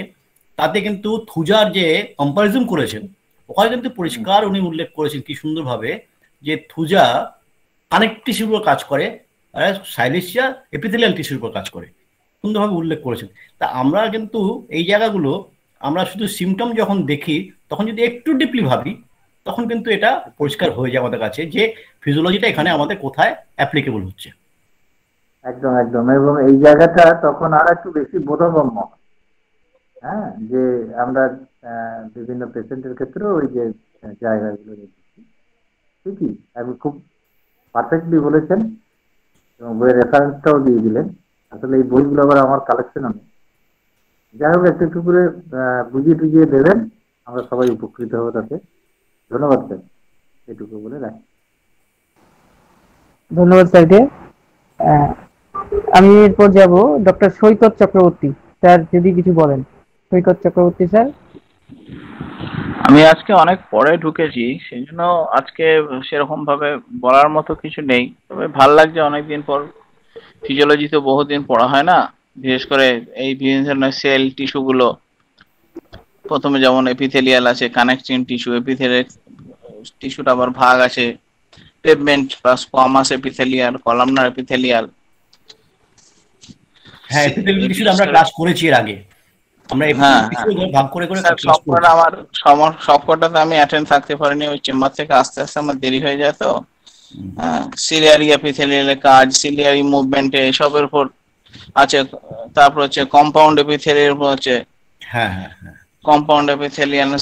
তারপর হচ্ছে স্কোয়ামাস এপিথেলিয়াল, স্ট্রেটিফাইড স্কোয়ামাস, নন কনফিডেন্স, এইসব আছে। কানেকটিভ টিস্যুর মধ্যে আছে বিভিন্ন ধরনের অ্যাডিপোস টিস্যু, যেমন ব্লাড লিকুইড কানেকটিভ টিস্যু বলা হয়। অ্যারিওলার টিস্যুর মধ্যে আছে, অ্যাডিপোস টিস্যু আছে। এছাড়া আছে ফাইব্রাস টিস্যু আছে, হোয়াইট ফাইব্রাস টিস্যু, আরেকটা ইয়েলো ফাইব্রাস টিস্যু, তারপরে রেটিকুলার টিস্যু, এসব রয়েছে। কার্টিলেজ রয়েছে, বোনস রয়েছে, এইসবগুলো রয়েছে। মানে এটা তো কানেকটিভ টিস্যু তো অনেক বড়, ব্লাড থেকে আরম্ভ করে বোনস সবকিছুই এগুলোর মধ্যে সবকিছুই কানেক্ট টিস্যুর মধ্যে আছে। অত আমরা ডিটেইলসে না গেলেও একটা মোটামুটি বেসিক ধারণা দেওয়ার আইডিয়া। হ্যাঁ না স্যার, খুব ভালো হচ্ছে স্যার, অনেকদিন পর এগুলো তো পড়া হয় না, শুনলেও অনেক জিনিস মনে পড়ে যাচ্ছে। আসলে এখন এটা এটা বইপত্র কোথায় রেখেছি, এখন বই কোথায় রেখেছি আর খুঁজে পাচ্ছি না। এই হচ্ছে ব্যাপার, বুঝেছেন তো? আপনারটা শুনে শুনেই পড়া হচ্ছে, মানে শোনাই শোনাই মানে মনে পড়ছে। না, এটা এখন আমি একটা রিকোয়েস্ট করব অনেকের কাছেই, যদি কারো মনে হয় যে আমাদের এটা একটু মাথার উপর দিয়ে চলে যাচ্ছে, আপনারা একটু পয়েন্ট আউট করবেন, আমি চেষ্টা করবো সেই জায়গাটায় মাথার উপর দিয়ে না গিয়ে যাতে মাথার ভেতরে ঢুকে সেই জায়গাটা সহজ করে বলে দেওয়ার জন্য। হ্যাঁ স্যার, থ্যাংক ইউ স্যার, ঠিক আছে স্যার। ধন্যবাদ স্যারকে। আমি অমরনাথ চক্রবর্তী স্যারকে অনুরোধ করছি বলার জন্য কিছু। অমরনাথ চক্রবর্তী স্যার। হ্যাঁ স্যার, হ্যাঁ, আপনি। প্রথমেই আমি ধন্যবাদ জানাই অজয় স্যারকে। এবং অজয় স্যার একটা কিন্তু মারাত্মক প্রশ্ন তুলেছে, যে প্রশ্নটা আমাদের ভাবা উচিত, যে ইনকর্নিয়েশন মানেই, সাইকোসিস মানেই বেশি প্রলিফারেশন হতে হবে, এরকম একটা ব্যাপার আছে। হ্যাঁ, এবং তিনি আলোচনার মধ্যে এটাও দেখিয়েছেন যে প্রলিফারেশন সরার জন্য হতে পারে, সেটা পরিমাণটা কম, এটা বলেছেন। আবার ডোয়ার্ফিজমের কথা বলতে গিয়ে বলছেন যে কোন ক্ষেত্রে হাড় খুব লম্বা হয়ে যাবে আর কোন ক্ষেত্রে বেটে হবে। হ্যাঁ, সেটাও কিন্তু সাইকোসিসের মধ্যে পড়ে, এই জায়গাটা কিন্তু উনি বলেছেন। এখন ব্যাপার হচ্ছে কি, যে টোটাল যে আলোচনা, যেটা হলো কানেক্ট টিস্যু, তার সঙ্গে এপিথেলে, এই যে টিস্যুগুলো লেয়ার গুলো যেগুলো দেখছি, এই এই যে মেসোডার্মিক যে অরিজিন গুলো আমরা দেখতে পাচ্ছি, এগুলো মোর অরলেস কিন্তু সিমিলিটিক ইন নেচার। কিন্তু ব্যাপার হচ্ছে হোমিওপ্যাথিতে কিন্তু এই মুখস্থ করে কিছু হবে না। কারণ ঘটনা হচ্ছে যে আমাকে দেখতে হবে যে আমি যেটা দেখছি সেইখানে স্টেটটা কি আছে, এটা হচ্ছে খুব গুরুত্বপূর্ণ বিষয়। এই যে ডোয়ার্ফিজমের জায়গাটা যেটা আছে, এই একই পেশেন্টের ক্ষেত্রে আমরা, যেমন ধরুন একটা পেশেন্ট খুব বিশাল লম্বা হয়ে গেল, ক্যালকেরিয়া ফসফরাস এইসব পেশেন্ট গুলো বিশাল লম্বা হয়ে গেল, সেখানেও কিন্তু আমরা লম্বার জায়গাটা কিন্তু আমরা বলছি যে এটা এটা হচ্ছে সোরা সেপারেটিক কম্বিনেশন। কারণ ব্যাপার হচ্ছে এখানে এক্সট্রা, এখানে বোনের এক্সট্রা হয়েছে, এক্সট্রা গ্রোথ হয়েছে, বা যা স্বাভাবিকের থেকে দ্রুত গতিতে হয়েছে। এই যে দ্রুত গতিতে মানে ইম্পালসিভ ইন নেচার, বয়সের তুলনায় দ্রুত গতিতে। এবং পেশেন্ট হচ্ছে আমাদের সিপিলিটি পেশেন্ট কিন্তু ইম্পালসিভ, দুম করে কাজ করে, দ্রুত গতিতে কাজ করে, এই ইম্পালসটা এখানে আছে। ঠিক অপোজিটটা যখন আমরা দেখতে পাচ্ছি, কিছু পেশেন্ট আছে দেখতে পাচ্ছি সেখানে কিন্তু তারা ডোয়ার্ফ হচ্ছে, তারপর তাদের মেন্টালি রিটার্ডেড হচ্ছে, এই জায়গাটা আবার কি করে আসছে, এখানে সোরাসিপিলিস। ঘটনাটা হচ্ছে কি, যে এইখানে সোরাটা হচ্ছে লেটেন্ট কন্ডিশনে আছে, যার জন্য হয় কি সিফিলিসের যে মূল ব্যাপারটা স্লোনেস, রিটার্ডেশন, এইগুলো সব আসছে। এবং আমরা জেন কাইন্ডারের বইয়ে যদি আমরা দেখি, ডোয়ার্ফিজমের ক্ষেত্রে উনি সাইকোটিকের ক্ষেত্রে বলেছে, সিফিলিস ক্ষেত্রে বলেছে, দুটি ক্ষেত্রে ডোয়ার্ফিজম কথাটা উল্লেখ করে দিয়েছে। তাহলে ব্যাপার হচ্ছে কি, যারা আমরা পড়াশোনাটা করব, তাহলে মুখস্থ যদি করি যে সিফিলিসও ডোয়ার্ফিজম হতে পারে, সাইকোসিসে ডোয়ার্ফিজম হতে পারে, এইরকম মুখস্থ করলে কোনোদিনই বোঝা যাবে না। মায়াজম তো আর কিছু নয়, সিমটমের বৈশিষ্ট্যটাকে বোঝা, যেটা হ্যানিম্যান 153-তে বলেছেন। এই বৈশিষ্ট্য দিয়েই তো আনকমন কমন হবে। এবং এখানে যে এখানে স্যার যেমন এই যে বললেন যে থুজার ইয়েটা বলতে গিয়ে বলছেন যে কোনটা কানেক্টিভ টিস্যুর উপর, কোনটা এপিথেলিয়াল টিস্যুর উপর করে। আর এই যে ব্যাপারগুলো, এগুলো কিন্তু আপাত দৃষ্টিতে একটু স্থূল বটে, কিন্তু ঘটনা হচ্ছে এটা যে কাজে লাগবে না এই কথা কিন্তু বলা যায় না। কারণ আমরা অনেক সময় এমন হয়ে যায় যে সব সিমটম ফিমটম নেওয়ার পরে আমরা দেখতে পাচ্ছি যে সেখানে তার সিমটোম্যাটোলজি নিয়ে আমি দেখতে পাচ্ছি যে না, কোনোভাবে তাকে ডিফারেন্সিয়েট করতে পারছে না। আমি একটা ঘটনা বলি আপনাকে, মানে এটা মানে অকপট স্বীকারোক্তি আর কি আমার বলতে পারেন। তা পেশেন্টটার আমি দেখছি, তা ও আমার কাছে এসেছিল, বল, মানে একজন পেশেন্ট আর কি আমাকে তাকে নিয়ে এসেছিল, আমাকে সে বলেছিল ডাক্তারবাবু একে আমরা দেখে দিই। তাহলে এইভাবে তো আমি দেখি না, আমাদের রেকর্ডিং ফুল রেকর্ডিং না করে, ফুল রেকর্ডিং পরে হবে, আপাতত আপনি একটা ব্যবস্থা করুন, আপাতত একটা ব্যবস্থা করুন। এই যে আপাতত ব্যবস্থা করতে গিয়ে আমার তার গলায় নজরে পড়লো যে গলায় তার আছে, ওই গয়টার অলরেডি আছে, সে যার জন্য সে ওষুধও খায়, এখন ওষুধ খাচ্ছে, এই কয়েক মাস ধরে খাচ্ছে। এরকম পেশেন্টের আদার্স কমপ্লেন, মূলত কমপ্লেনটা যে সর্দি কাশি নিয়ে এসছে।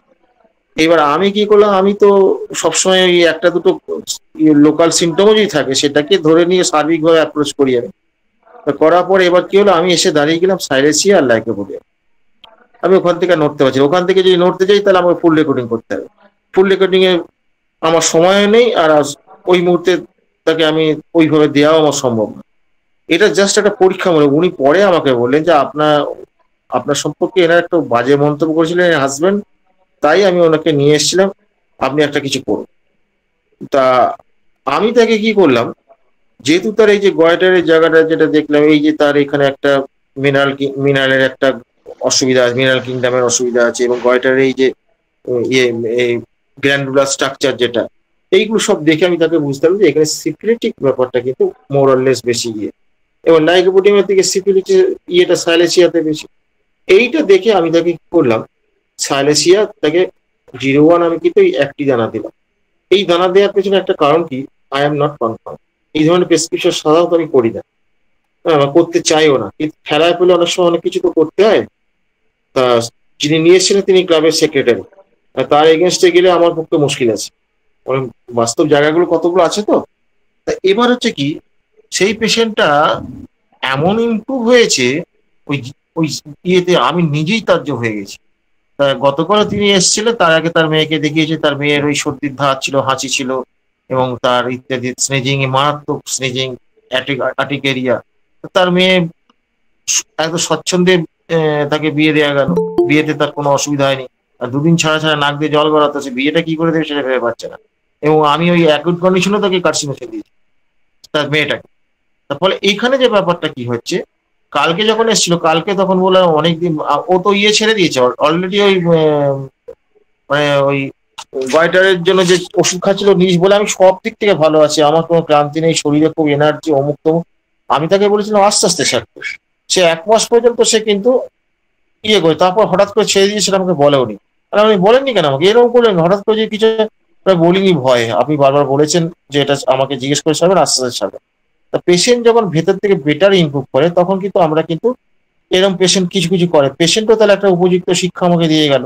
এই যে এই ক্ষেত্রে আমাকে মানে কি বন্ধ করার উপায় ছিল, আমি সেটা বুঝতে পারি, ভয় আমি আস্তে আস্তে বন্ধ করছি।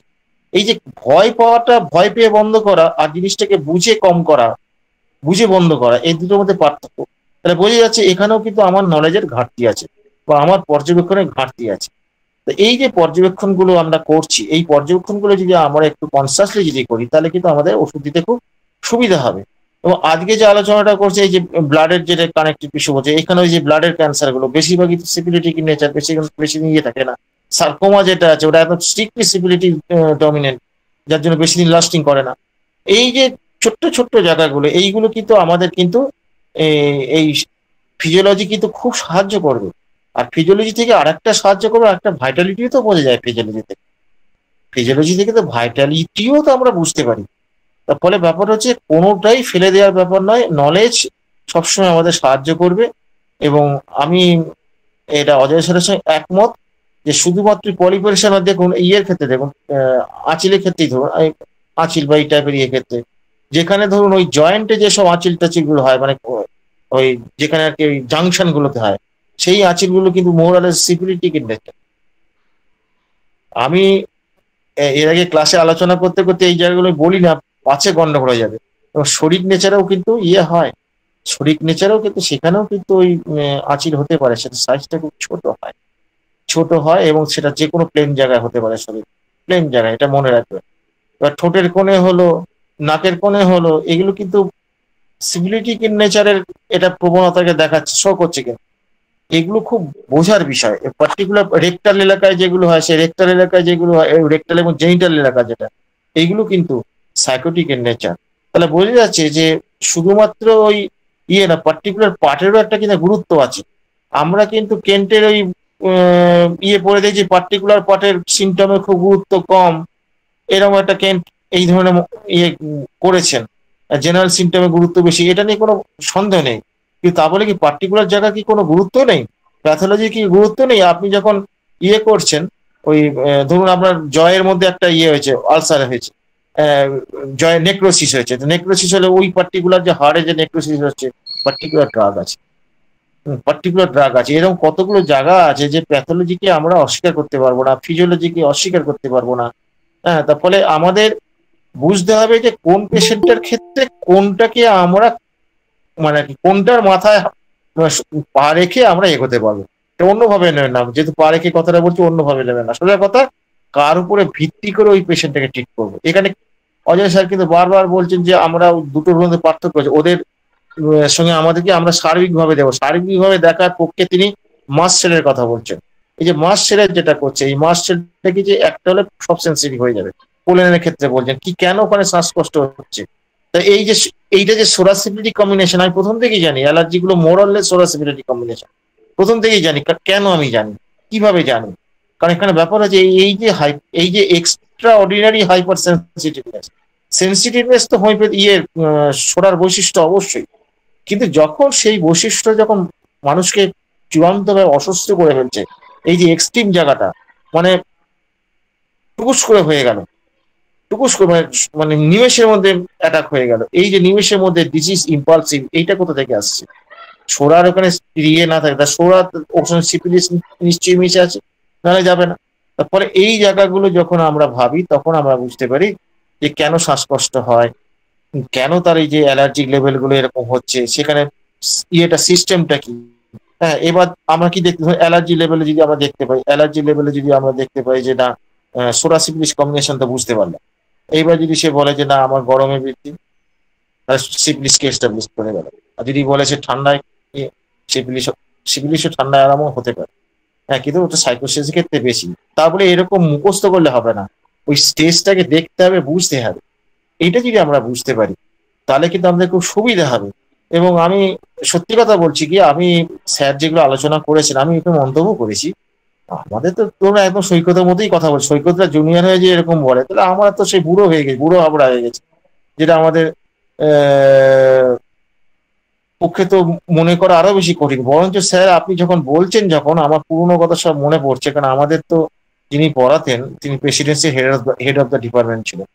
অসাধারণ তিনি পড়াতেন, মানে তিনি বলতেন যে আমার পড়ানো পর যদি গিয়ে বই খুলতে হয় তাহলে আমি হচ্ছে ব্যর্থ, আমি তাহলে ব্যর্থ।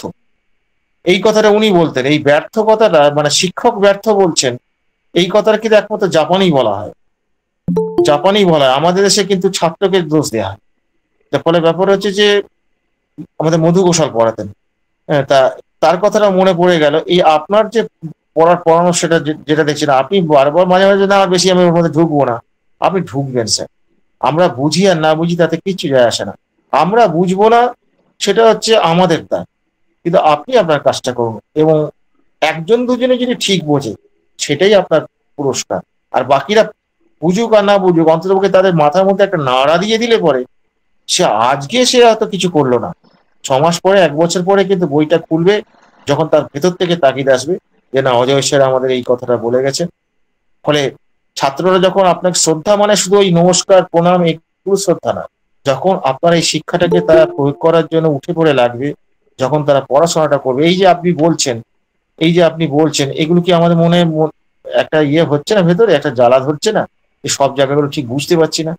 হ্যাঁ, আমাদেরকে এগুলো জানা উচিত ছিল না। আপনি তো আমাদের বয়সী লোক, কিন্তু আপনি তো তবু জেনে শুনে এসে এই কাজটা করছেন। ফলে আপনি যে আমি ওখানে মন্তব্য করছি, তারা মন্তব্য দেখছি, আমি মনে থাকে না আমি কখন কি বলে ফেলি, দেখছি কি বলেছি আমি সেটা দেখি। এটা আমি কখনো কাউকে তেল মারার জন্য কথা বলি না, যেটা ঠিক মনে হয় সেটাই সরাসরি বলি। অসাধারণ আলোচনা হচ্ছে, এই অংশটি বেশ কঠিন, তাই বারবার শুনতে হবে। তার মানে কি আমার এইটুকু শুনলেই আমি শিখে যাব এরকম ব্যাপারটা না। আমাদের শেখার সঙ্গে সঙ্গে একটা কথা ভাবনার জায়গাগুলো আমি উল্লেখ করেছি। আমাদের হোমিওপ্যাথ ডাক্তারদের যেটা সবচেয়ে বেশি জরুরি, ভাবনাটা। এই ভাবনা হতে হতে কোন জায়গায় আমি আটকে গেলাম, যদি আটকে যাই সেখানে ফিজিওলজি খুলবো, যদি এমন জায়গায় আটকে যাই সেখানে অ্যানাটমি দরকার, অ্যানাটমি খুলবো, যেখানে দরকার আটকে গেলাম সেখানে প্যাথোলজি দরকার, প্যাথোলজি খুলবো, যেখানে গাইনি অপসের দরকার গাইনি অপস খুলবো। ফলে আমাদের নিডটাকে কিন্তু ফুলফিল করতে হবে, কারণ আমরা কেউ কিন্তু সম্পূর্ণ নয়। ফলে আজকে আলোচনা থেকে আজকে আমি এই ডোয়ার্ফিজম নিয়ে আপনি তুলেছিলেন, আশা করি তার উত্তরটা দিতে পেরেছি যে ডোয়ার্ফিজম কিন্তু সাইকোসিসের হতে পারে, সিফিলিসের হতে পারে। সিফিলিসের ক্ষেত্রে যেটা দেখা যাবে সেটা হচ্ছে মিনাল কিংডামের গন্ডগোল, আর এইখানে ক্ষেত্রটা অন্য, এখানে ইনকোঅর্ডিনেশনের জন্য তার ডোয়ার্ফিজম হবে। এগুলো বোঝা খুব কঠিন স্যার। আমি এই কারণে আমাকে অনেকে নিয়ে মায়াজম নিয়ে পড়াতে বলেন, আমি ভয়ে এখনো পড়াই না। এখন আগে এই জায়গাটা ওরিয়েন্টেশনটা ঠিক হোক। ওরিয়েন্টেশন ঠিক হলে পরে জেন কাঞ্জিলারের বই আছে, সেখান থেকে বিস্তৃতভাবে আমি ব্যাখ্যা করবো, আমি দায়িত্ব নিয়ে বলছি আমি করবো। আর সত্যি কথা বলতে কি কিছু কিছু জায়গায় আমারও ঘাটতি আছে, আমি ভয় পাই যে এই জায়গাগুলো আমি ব্যাখ্যা করতে পারবো কিনা।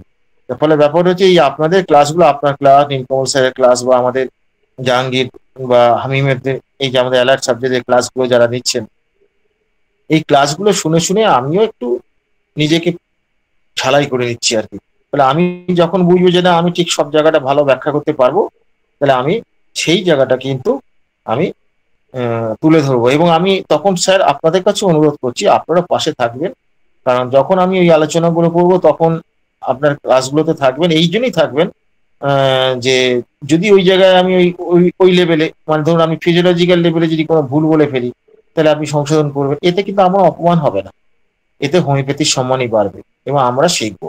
নীলকমল স্যারকেও আমি বলছি যে যখন আমাদের ওরকম হবে আপনি থাকবেন, যদি আমরা কোনো জায়গায় ওরকম ভুল করে ফেলি ওই সাবজেক্টের রিলেটেড, কারণ এই জায়গাগুলো আপনাদের নলেজটা আমাদের থেকে অনেক বেশি আছে, আমার থেকে অন্তত বেশি আছে, আর কার থেকে কি আছে বলতে পারবো না, আমার থেকে বেশি আছে। ফলে এই জায়গাগুলো আসুন না আমরা শিখি, সবাই মিলে আমরা এগোই। হ্যাঁ, সবাই মিলে আমরা যদি একটু এগোতে পারি তাহলে অসুবিধা কথা, হোমিওপ্যাথিটা তো বাঁচবে। আমি হোমিওপ্যাথির সংখ্যাগত বাঁচার কথা গল্প বলছি না, আমি বলছি গুণগত ভয়ে বাঁচা। আর গুণগত ভাবে যদি আমরা বাঁচতে পারি তখন একটি ছেলে আরো কয়েকটি ছেলেকে তৈরি করবে, এইভাবে হোমিওপ্যাথিটা এগিয়ে যাবে। এইটুকু বলে আমি শেষ করলাম। সকলকে ধন্যবাদ, যদি কিছু ভুল বলে থাকি ক্ষমা করবেন, সংশোধন করে দেবেন। ধন্যবাদ। ধন্যবাদ অমরনাথ স্যারকে, অসংখ্য মানে অসম্ভব ভালো বললেন। আমি এই প্রসঙ্গেই যেটা বললেন যে শরিক মাঝে হতে পারে, স্টেবিলিটি মাঝে হতে পারে, এই প্রসঙ্গেই আমি আমাদের বার্নেটের ডক্টর জে ক্যাম্পটন বার্নেটের হোমিওপ্যাথিক ট্রিটমেন্ট আর 50 reasons for being a homeopath, এতে তার ম্যালিগন্যান্ট গ্রোথের উপরে যে লেখা লিখেছেন সেখানটায় তিনি একটা রিপোর্ট প্লেস করেছিলেন, যে রিপোর্টটা কোনো একটা জার্নালে বেরিয়েছিল, প্রোগ্রেস অফ প্যাথোলজি এই নিয়ে তাদের ওপিনিয়ন যেটা দিয়েছিল, সেটা আমি কোট করছি, আমি বলছি সেটা। The irritation local or otherwise affecting the tissue may cause abnormal epithelial growth, which rising above the general level may produce a wart. On the other hand, the epithelial growth may deep into the subepithelial tissue, and on account of lack of formative development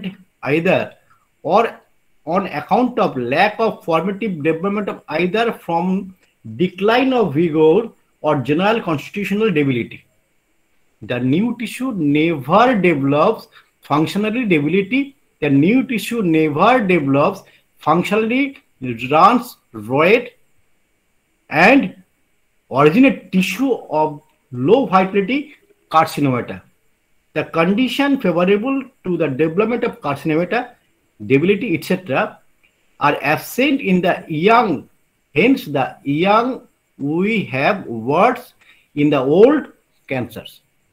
দেখুন এইখানটায় epithelial tissue থেকে শুরু করে একদম তার connective tissue deep endothelial tissue চলে গেছে। তো সেখানে আপনার যখন এপিথেলিয়াল টিস্যুতে আসছে তখন কিন্তু শরীর, আপনি যে কথাটা বললেন যে শরিক নেচার থেকে সিবিলিটিক নেচার পর্যন্ত যখন কার্সিনোমাটাস হচ্ছে তখন কিন্তু সিবিলিটিক নেচার সেখানে থাকছে। তো এইভাবে ডিপে ডিপে যখন যাচ্ছে টিস্যুতে তখন কিন্তু সে সিবিলিটিক নেচার না থাকলে এটা হতে পারে না, এইটি কিন্তু এখানটায় বলেছে।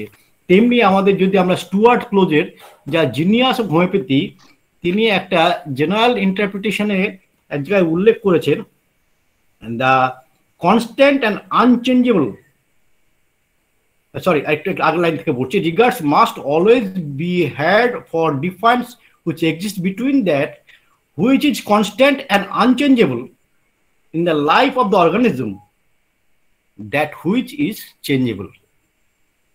Unchangeable, changeable টাকে আবার changeable বলছি। The constant and unchangeable are the level laws of the specific form as shown in cell, connective tissue, etc. Forms are transmitted by parents.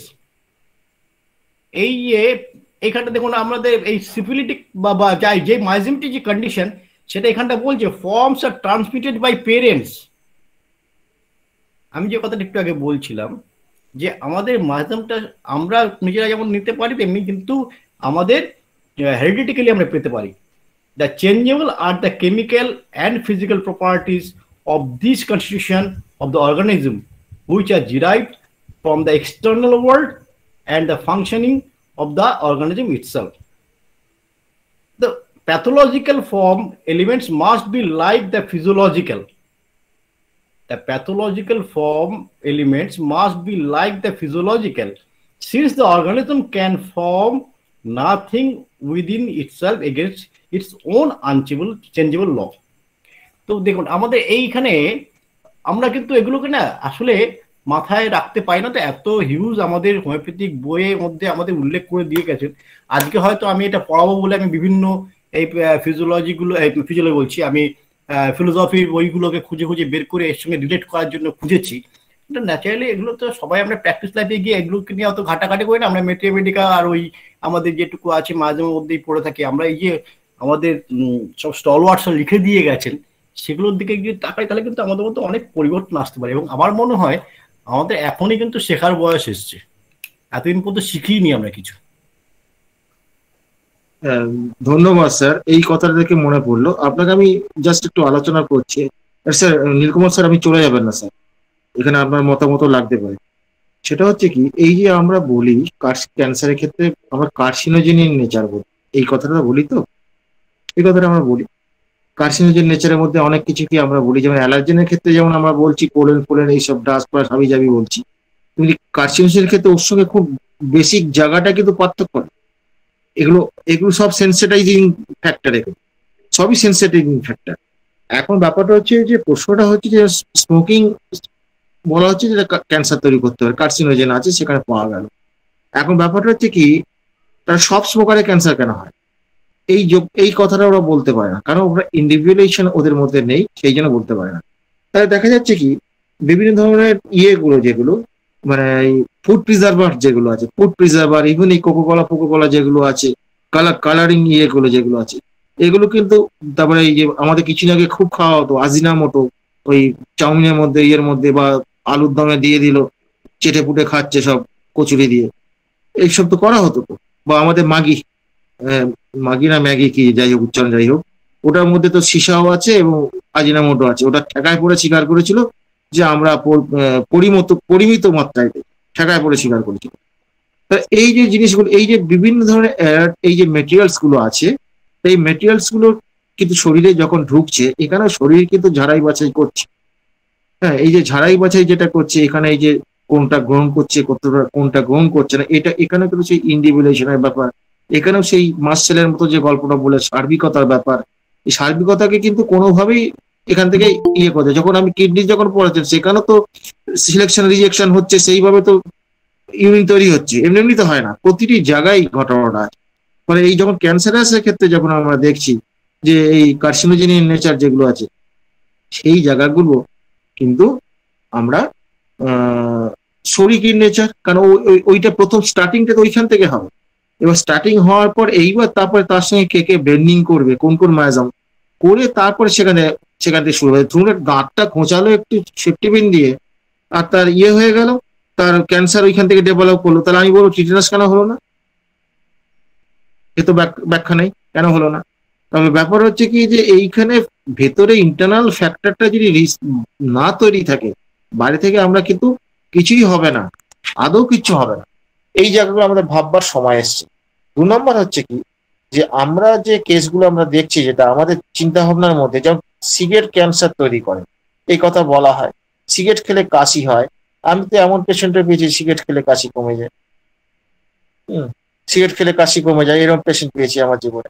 হ্যাঁ, স্মোকিং করলে সে ভালো থাকে, তার মাথা যন্ত্রণা কমে যায়, কিন্তু সে যে বিরাট কিছু স্মোকিং করে তা নয়, কিন্তু ফলে অ্যাডিকশন তাকে বলা যাচ্ছে, অ্যাডিকশনও এই কথা বলা যাচ্ছে না। এরকম অদ্ভুত সব জিনিস আমরা সব জীবনে পেয়েছি। তাহলে ব্যাপার হচ্ছে যে এই যে স্বতন্ত্রতাটাকে আমরা যদি এই প্যাথোলজি বা ফিজিওলজি এগুলো যদি খুব ভালো করে যদি বোঝার ক্ষমতা থাকে, তাহলে আমরা কিন্তু স্বতন্ত্রতাকে সহজে আমরা বুঝতে পারবো। স্বতন্ত্রতাকে আমরা সহজে বুঝতে পারবো, এবং সেখানে একটাই উপায়, সেটা হচ্ছে ভাবনা চিন্তাটাকে ইয়ে করা, ভাবনা চিন্তাকে মানে সোজা কথায় একটু বাড়াতে হবে। হ্যাঁ, তার ফলে আমাদের মনে রাখতে হবে আরেকটা ব্যাপার আছে, এখানে স্যারের কথা আরেকটা উত্তর না দিয়েও পারছি না, সেটা হচ্ছে আমরা যে কার্সিনোসিন প্রেসক্রিপশনটা করি, কার্সিনোসিন সম্পর্কে মানে লুজলি বলা যেতে পারে যে the patient is on the way of cancer. এই কথাটা বলা যেতে পারে। কেন না, ক্যান্সারের সেল থেকে তার হয়েছে, তার সঙ্গে তার সিমিলিমাম হচ্ছে, ফলে অন দি। কিন্তু আমরা কটা ক্যান্সারের পেশেন্টকে কার্সিনোসিন দিয়েছি? আমরা সাধারণ পেশেন্টই আমাদের কাছে আসে, তার পেটের গন্ডগোল, টিউমার নিয়ে বা মাথা ব্যথা নিয়ে বা তার ঘুমের ডিস্টার্ব নিয়ে, বিভিন্ন রকম অন্যান্য ডিস্টার্ব নিয়ে আসছে। সেই অন্যান্য ডিস্টার্ব নিয়ে আসছে, তা আসার পরে দেখা যাচ্ছে বা কোনো ঘা নিয়ে আসলো, তাকে কার্সিনোসিন দেওয়া হলো। কার্সিনোসিন তো আমরা ইয়েকেও দিচ্ছি, সুগারের পেশেন্টকেও দিচ্ছি, হ্যাঁ সুগারের পেশেন্টকেও দিচ্ছি, বা আমরা হার্টের পেশেন্টকেও দিচ্ছি, কাউকে দিচ্ছি না তা তো নয়। তাহলে ব্যাপার হচ্ছে এগুলো ক্যান্সার তার তো হয়ে যায়নি। তাহলে আমি এই যে কথাটা বলছি on the road of cancer, এই কথাটার মধ্যে গুরুত্বটা কোথায়? ক্যান্সার মানে শুধু একটা কিন্তু রোগের নাম না, ক্যান্সার মানে একটা দুরারোগ্যতা, অবস্টিনেসি। এই জায়গাটা আমাদের বুঝতে হবে, এই অবস্টিনেসি আসছে। তো এবার ধরুন লক্ষ্য করে দেখবেন যে এই যে পেশেন্টগুলো, এরা কিন্তু সামাজিকভাবে এই ক্যান্সার হওয়ার হিস্ট্রি নিয়ে দেখবেন, এই পেশেন্টগুলোকে সামাজিকভাবে প্রচন্ড লড়াই করতে হয়েছে বিভিন্ন রকম তার বিরুদ্ধ পরিবেশের সঙ্গে। এই চূড়ান্ত লড়াই করতে করতে একটা সময় গিয়ে কিন্তু ক্যান্সার ডেভেলপ করছে। বা যারা ইন্টেলেকচুয়াল ফ্যাকাল্টি যাদের আছে, তাদেরও কিন্তু ঘরে বাইরে সবসময় তাদের কিন্তু লড়াই করতে হয়, যেটা উপর থেকে কিচ্ছু বোঝা যায় না। এই যে প্রতিটি মুহূর্তে লড়াই লড়াই লড়াই করতে করতে করতে করতে, এই লড়াই করার ক্ষেত্রে সেক্ষেত্রে তার সোয়াটা নিশ্চয়ই অ্যাক্টিভ থাকে। এইটা করতে করতে একটা সময় কিন্তু সে ভাঙতে শুরু করে, কারণ প্রত্যেকের একটা লড়াইয়ের ক্যাপাসিটি কিন্তু লিমিটেশন আছে, প্রত্যেকটা মানুষের লিমিটেশন আছে। যখন সে ভাঙতে শুরু করে তখন তার সেই জায়গাগুলোতে তখন দেখা যাবে যে অন্যান্য মায়াজম গুলো যখন তার সঙ্গে ব্লেন্ডিং হয়ে গেল এই শরীর স্টেটের সঙ্গে, বা সেটা আপার এন্ডে যখন চলে আসলো, তখনই কিন্তু তার বিশেষ পরিবর্তন হতে শুরু করে, ও সেই পরিবর্তনটা আলটিমেটলি ক্যান্সারে নিয়ে যাবে, অথবা ক্যান্সারে যদি না নিয়ে যায় দুরারোগ্য কোনো ব্যাধিতে তাকে নিয়ে চলে যাবে। এই যে এইটা কিন্তু বর্তমান যুগে দেখুন দুরারোগ্য ব্যাধিতে নিয়ে চলে যাচ্ছে। এই যে ব্যাপারটা যেটা, এটা তো ঘরে ঘরে আপনারা দেখতে পাচ্ছেন, ঘরে ঘরে দেখতে পাচ্ছেন। তা ঘরে ঘরে যখন দেখতে পাচ্ছেন, তাহলে এখান থেকে আমরা বুঝতে পারছি যে আজকাল মায়োজেমেটিক কমপ্লিকেশনের জায়গাগুলো কোন জায়গায় পৌঁছেছে। আর সেটা যদি আমরা বুঝতে পারি, একটা পেশেন্টকে আমরা যেমন ফিজিওলজির দিক থেকে, প্যাথোলজির দিক থেকে যেমন বুঝবো, অ্যাজ ওয়েল অ্যাজ কিন্তু হোমিওপ্যাথিক দৃষ্টিভঙ্গি থেকেও মায়োজেমের দৃষ্টি থেকে আমরা বুঝবো। এবং আমরা হোমিওপ্যাথি হিসাবে কিন্তু মায়োজেমের দৃষ্টিভঙ্গি থেকে যে ইয়েটা হবে, এই তিনটের মধ্যে যদি কোনো কনফ্লিক্ট হয় কখনো, তাহলে মায়োজেমের দৃষ্টিভঙ্গিটাকে কিন্তু আমাদের গুরুত্ব দিতে হবে। কারণ মায়োজেমের দৃষ্টিভঙ্গি থেকে পার্টিকুলার পার্টে যে ডিজিজটা হয়েছে, সেখান থেকে সোরাসিক্যালি সাইকোসিসকে আইডেন্টিফাই করা যায় না তা না। এবার দেখতে হবে সেখানে যেটা আইডেন্টিফাই করলাম অ্যাজ এ হোল কি সেইটা আছে। ধরুন আমি একটা ইয়ে পেলাম, ক্যান্সারের কেস পেলাম, ক্যান্সারের পেশেন্ট আমি দেখলাম যে সেখানে শরীর স্টেটটা খুব ইয়ে আছে, মানে হায়ার আছে, ডমিনেন্ট আছে। As a whole patient dominant আছে কিনা সেটা দেখতে হবে। সেটা যদি না থাকে পেশেন্ট অ্যাজ এ হোল মানে মেন্টাল সিমটম যদি সাইকোসিস যদি হয়, তাহলে এই যে তার লোকাল পার্টের ডমিনেন্সি একরকম, মেন্টাল লেভেলের ডমিনেন্সি, এই ধরনের পেশেন্টগুলো কিন্তু হোমিওপ্যাথি ওষুধে খুব সুবিধে করতে পারবেন না। কোন কেসগুলো আপনি ভালো রেজাল্ট দিতে পারবেন, যেখানে দেখা যাবে তার এই পার্টিকুলার পার্টে তার এই যে ডমিনেন্সি এবং তার সঙ্গে অ্যাজ এ হোল ডমিনেন্সি, তার মেন্টাল লেভেলও তার ডমিনেন্সি ওই একই মায়াজমে যখন থাকবে, সেইগুলো করতে পারবেন। তবে এখানে একটা সতর্কতা হচ্ছে যে ওষুধের পোটেন্সি এবং ডোজ সম্পর্কে একটু সাবধান হতে হবে। ডোজ বেশি হলেও কিন্তু বাঁশ হয়ে যাবে, আমি আর সামলাতে পারবেন না বাঁশ। হ্যাঁ, এবং এখানে মেডিসিনের পাওয়ারও কিন্তু খুব কম দিতে হবে। এই যে কথাগুলো বলেছে, এই যে কেন্ট বলেছেন যে ফার্স্ট অ্যাপ্রিজমে যেখানে ইয়েস চেঞ্জ হয়ে গেছে, যেখানে ধরুন আপনার ওই কি বল স্ট্রাকচারাল চেঞ্জ হয়ে গেছে। সব স্ট্রাকচারাল চেঞ্জ তো আপনার সিফিলিটিক সাইকোসিস নয়, অনেক স্ট্রাকচারাল চেঞ্জ আছে, যেটা হচ্ছে সিফিলিটিক। আবার ফিজিওলজিক্যাল স্ট্রাকচারাল চেঞ্জও আছে। ফিজিওলজিক্যাল স্ট্রাকচারাল চেঞ্জ মানে কি, আপনি বুড়ো বয়সে হঠাৎ করে স্বাস্থ্য উদ্ধার করার জন্য দৌড়তে শুরু করলেন, খুব দৌড়ঝাঁপ করছেন, এরকম পেশেন্ট তো পেয়েছি আমি। হ্যাঁ, তারপরে তার কি হলো, শ্বাসের কষ্ট হতে শুরু করলো, অমুক হলো তমুক হলো, হওয়ার পর আদার্স করে তার ওষুধপত্র খেলেন, সেখানে খুব একটা রেজাল্ট হলো না, এবং এনলার্জ দেখা যাচ্ছে, হার্টটা তার এনলার্জ, হিস্ট্রি নিয়ে আমি বুঝলাম যে তিনি বুড়ো বয়সে ওটা ইয়ে করে সবাই দৌড়ঝাঁপ বন্ধ করে দিয়েছেন। তার আগে পর্যন্ত সে নেশাও করতেন না, কিছুই করতেন না। উনি আমাদের মানে আর কি একটা পার্কে আর কি দৌড়ঝাঁপ শুরু করতেন, কয়েক মাস ছয়েক করেছেন, করার পরে এটা হলো। ওনার বক্তব্য যে আমি দৌড়ঝাঁপ করছি, হাঁটাহাঁটি করছি, দৌড়চ্ছি, ইয়াংদের সঙ্গে পাল্লা দিয়ে করছি, তাতে আমার এটা হলো কেন? এখানেও ব্যাপার হচ্ছে যে এই ফিজিওলজিক্যাল যদি প্রসেসটা যদি তার শরীরের থেকে যদি অনেক বেশি ইয়ে হয়ে যায়, সেক্ষেত্রে কিন্তু এটা ফিজিওলজিক্যাল অ্যাসপেক্ট থেকেও কিন্তু তার ওই এনলার্জমেন্ট হতে পারে, হার্টের এনলার্জমেন্ট হতে পারে। তো এইটা যদি হয় সেই ক্ষেত্রে কিন্তু আমাদের তখন প্যাথোলজি অনুসারিত করলে হবে না। সেই কারণে আমাদের বুঝতে হবে যে এইটার কোনো ভয়ের কিছু নেই, পেশেন্টটাকে রেস্টে রাখতে হবে এবং তার সঙ্গে তার যা কনস্টিটিউশনাল ট্রিটমেন্ট করতে হবে সেটা আমরা করবো। তো ফলে ব্যাপার হচ্ছে কি যে প্রতি মুহূর্তেই মনে রাখতে হবে কখন কোনটা লাগবে আমরা কেউ জানি না। আমরা আগে থেকে সেটা ভাববো না, আমরা পেশেন্টটাকে দেখবো, দেখার পর এবার তার সিমটোমেটোলজি নিয়ে তারপরে ভাবতে শুরু করবো। তা আপাতত এইটুকু বললাম। আপনাদের দুজন স্যার আছেন, আর কোনো স্যার আছেন কিনা আমি বলতে পারছি না। যদি ভুল বলে থাকি এই জায়গাটা সংশোধন করবেন, আমার মুখের দিকে তাকিয়ে না, কারণ এখানে অনেক জুনিয়র আছেন। হ্যাঁ, তারা যাতে ভুল না শিখে বাড়ি যায় সেটাই আমার ইচ্ছা। ধন্যবাদ। অসংখ্য ধন্যবাদ স্যারকে। আমাদের মাঝে নীলকমল বর্মন স্যার আছেন, পার্থপ্রদীপ চৌধুরী স্যার আছেন, আপনারা কিছু বলুন স্যার। তারা বলুক, আমি শুনতে চাইছি। এই জায়গাটা খুব আজকে খুব মানে স্যারের বক্তব্যে আমি খুব অনুপ্রাণিত হয়ে পড়ি, সেই জন্য মুখ দিয়ে এত কথা বেরোচ্ছে। মানে নমস্কার। একটা কিছু বলতেই তো যেমন হলো, হ্যাঁ একটা কথা অজয় দাসের একটা কথা খুব ভালো লাগলো, সেটা হচ্ছে এটাই তো শেখার বয়স। আসলে হ্যাঁ, যখন পড়েছিলাম তখন পাস করার জন্য, এখন কিন্তু উপলব্ধির জন্য। কিন্তু প্র্যাকটিক্যালি দেখুন, যেহেতু ফিজিওলজিটা আমাদের সাবজেক্টের মধ্যে পড়ে না, মানে সেই অর্থে পড়ে না, তো ওইটা চর্চা সব থেকে কম থেকে গেছে।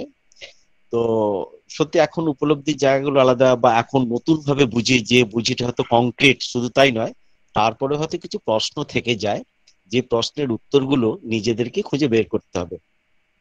যেমন ধরে মনে করুন, আমি সিগারেট খাওয়াকে সমর্থন করি না, কিন্তু সিগারেটই যদি ক্যান্সারের কারণ হতো, তাহলে শিশুরা 5-6 বছরের যে সকল বাচ্চারা, যে সকল মহিলা কোনোদিন কোনো আসক্তি গ্রহণ করেনি, মানে কোনো ধরনের নিকোটিন বা অ্যালকোহল, তো তাদের ক্যান্সার হয় কি করে? আসলে জিনটাও যতটা দায়ী, উত্তেজক কারণ হিসেবেই দায়ী। আবার জিনের সেই ফর্মুলা থাকলেই বা সেই জেনেটিক কোড থাকলেই যে তার ক্যান্সার হয়ে যাবে তাও নয়। আসলে ব্যাপারটা হচ্ছে কি, পরিস্ফুটনের জায়গা, একটা তবলা থাকলেই হবে না, তবলিয়াকেও থাকতে হবে, তবে তো তবলাটা বোলটা বেজে উঠবে। আসলে আরেকটা জিনিস খেয়াল রাখবেন, যদি আমরা একটা বলি না, হোয়াট ইজ নয়েজ? নয়েজ কি? নয়েজ হচ্ছে wrong sound in wrong place in wrong time. Wrong sound in wrong place in wrong time, মানে অসময়ে অস্থানে যদি একটা শব্দ হয় সেটাকে বলেছে নয়েজ। এই ক্যান্সার হচ্ছে ওয়ান কাইন্ড অফ নয়েজ। যখন একটা পুরোটা জটিল হয়ে গেল, কখন হলো? সেই জিন বহনকারী মানে কার্সিনোসিস জিন বহন করছে এমন একজন যদি অনুপযুক্ত পরিবেশে গিয়ে ওই রকম ধরনের খাদ্য বা ওইরকম ধরনের ব্যভিচার বা তার মানসিক চাপ অচাপের মধ্যে যদি কাটায়, তবে কিন্তু সেটা পুরো প্রস্ফুটন ঘটবে। এই জায়গাগুলো ভাবতে হবে। আর একটা জিনিস হচ্ছে, দেখুন প্রত্যেকটা মায়াজম, যে জিনিসটা হয়তো বলতে কি কখনো বলিনি, আজকে যেহেতু অমরনাথ স্যার যেহেতু অভয় দিলেন সেই জন্য বলতে পারি, যে প্রত্যেকটা রোগীর মধ্যে প্রত্যেকটা মায়াজম সুন্দরভাবে কম অথবা বেশি অ্যাক্টিভ অর প্যাসিভ সে কিন্তু লুকিয়ে আছে। যেমন 1 থেকে 100-র মধ্যে যদি 100টা শব্দ থাকে, আজকে আমরা কিন্তু 1 থেকে 100-র মধ্যে 100টা সংখ্যা বলি না, কোটি কোটি সংখ্যা লুকিয়ে আছে। কেন? 1 থেকে 2-এর মাঝখানে 1.1, 1.2, 1.3 করতে করতে কয়েক হাজার, 1.01 থেকে কয়েক হাজার, 1.001 করতে করতে কয়েক হাজার, এইভাবে যদি বিন্যাস করা যায়, 1 এবং 2-এর মধ্যে কয়েকশো কোটি শব্দ লুকিয়ে আছে। ঠিক সেইভাবেই সাদা আর কালোর মধ্যে যেরকম সমস্ত রং আছে, সেই জন্য বলতে পারি যে একটা শরিক নেচারের রোগীর মধ্যে কিন্তু সাইকোটিক প্রভাব, কিছুটা জায়গায় সিফিলিটিক ট্রেড, আর যে চূড়ান্ত ভাবে সিফিলিটিক তারও ভিতরে কিন্তু 1% হলো শরিক নেচার এবং 2% হলেও সাইকোটিক ট্রেড কিন্তু থেকে যায়। এটাকে কিন্তু অস্বীকার কোনোভাবেই কিন্তু করা যায় না। এইবার ঘটনার কথা অমরনাথ স্যার যেটা বললেন খুব সুন্দর বলেছেন, যখন যে লক্ষণগুলো প্রস্ফুটিত হবে আমাদেরকে সেই লক্ষণের ভিত্তিতেই আমাদেরকে এগিয়ে চলতে হবে। এই জায়গাটা যদি আমরা ঠিকভাবে ফিলোসফিক্যালি, ফিজিওলজিক্যালি এবং আর কি বলবো, নিজস্ব চিন্তা ভাবনাকে যদি প্রস্ফুটিত করতে পারি কেন্ট এবং ডক্টর হ্যানিম্যানকে নিয়ে, তাহলে কিন্তু আমাদের কোথাও কোনো প্রকার দ্বিধা দ্বন্দ্ব থাকা উচিত নয়। হয়তো মতান্তর হবে, যে যতটা শিখবে তার কাছে ততটা চূড়ান্ত জায়গা পৌঁছবে। সে আগের দিনে যেরকম বলেছিলাম, ক্লাস 6 এর চিন্তা ভাবনা দিয়ে যেরকম আইনস্টাইনকে বোঝানো যায় না, আর আইনস্টাইনকে ভুলতে গেলে 6 এর চিন্তা ভাবনাকে মানতেও পারেন বা নাও মানতে পারেন, দুটোই কিন্তু আপেক্ষিক। যাক, এটা হচ্ছে খুব মজার জায়গা। যেহেতু আজকে অমরনাথ স্যার আছেন, প্লাস আমাদের পার্থপ্রদীপ স্যার, আমি জানি না আছেন কিনা, গোকুল বর্মন স্যার আছেন, আর অজয় দাস স্যারের তো ক্লাস, তাতে এখানে একটু বেশি বলাই যায়, সেই জন্য তো ভেবেছিলাম বলবো না, পিছনে বেঞ্চের ছাত্র হিসেবে কাটিয়ে দেবো, কিন্তু বলার সুযোগ পেলে একটু একটু বলি। জানি না সেটা সবার কাছে গ্রহণযোগ্য হবে কিনা, কিন্তু যেটুকু বলেছি আমি আত্মবিশ্বাসের সাথেই বলেছি। আশা করি সবার উপকৃত না হলেও একটু ভেবে দেখতে পারেন। নমস্কার।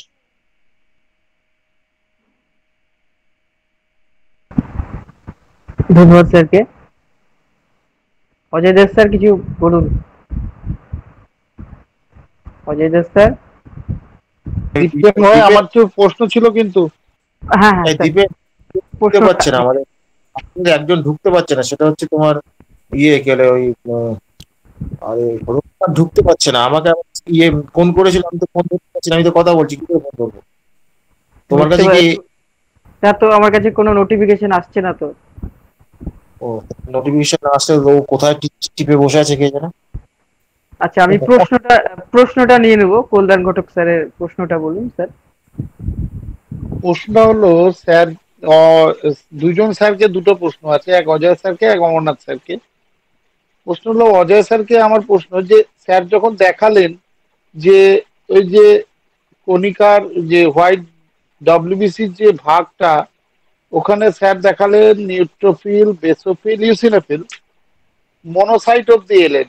ওখানে লিউকোসাইটের কোনো কিছু আমরা দেখতে পেলাম না ওই ভাগের মধ্যে। তাহলে কি ওই ভাগের মধ্যে লিউকোসাইট আসে না, বা লিউকোসাইট আসলেও লিউকোসাইটটা ঠিক কোথায় যায়?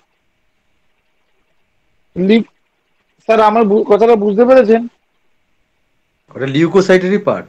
আচ্ছা আচ্ছা, আমি বলছি লিউকোসাইট কথাটা মানে হচ্ছে ডব্লিউবিসি। আচ্ছা আচ্ছা, লিউকোসাইট কথা মানে হচ্ছে ডব্লিউবিসি। ডব্লিউবিসির মধ্যে আমাদের 5 ধরনের সেল থাকে: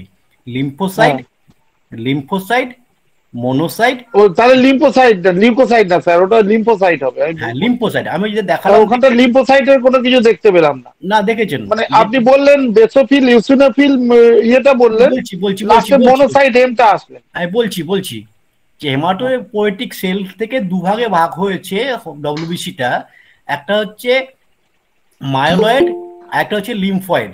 এই লিম্ফয়েডটাই হচ্ছে লিম্ফোসাইট। লিম্ফোসাইটটাকে বলা হচ্ছে লিম্ফয়েড স্টেম সেল। হ্যাঁ, এই লিম্ফয়েড স্টেম সেলটা হচ্ছে লিউকোসাইট।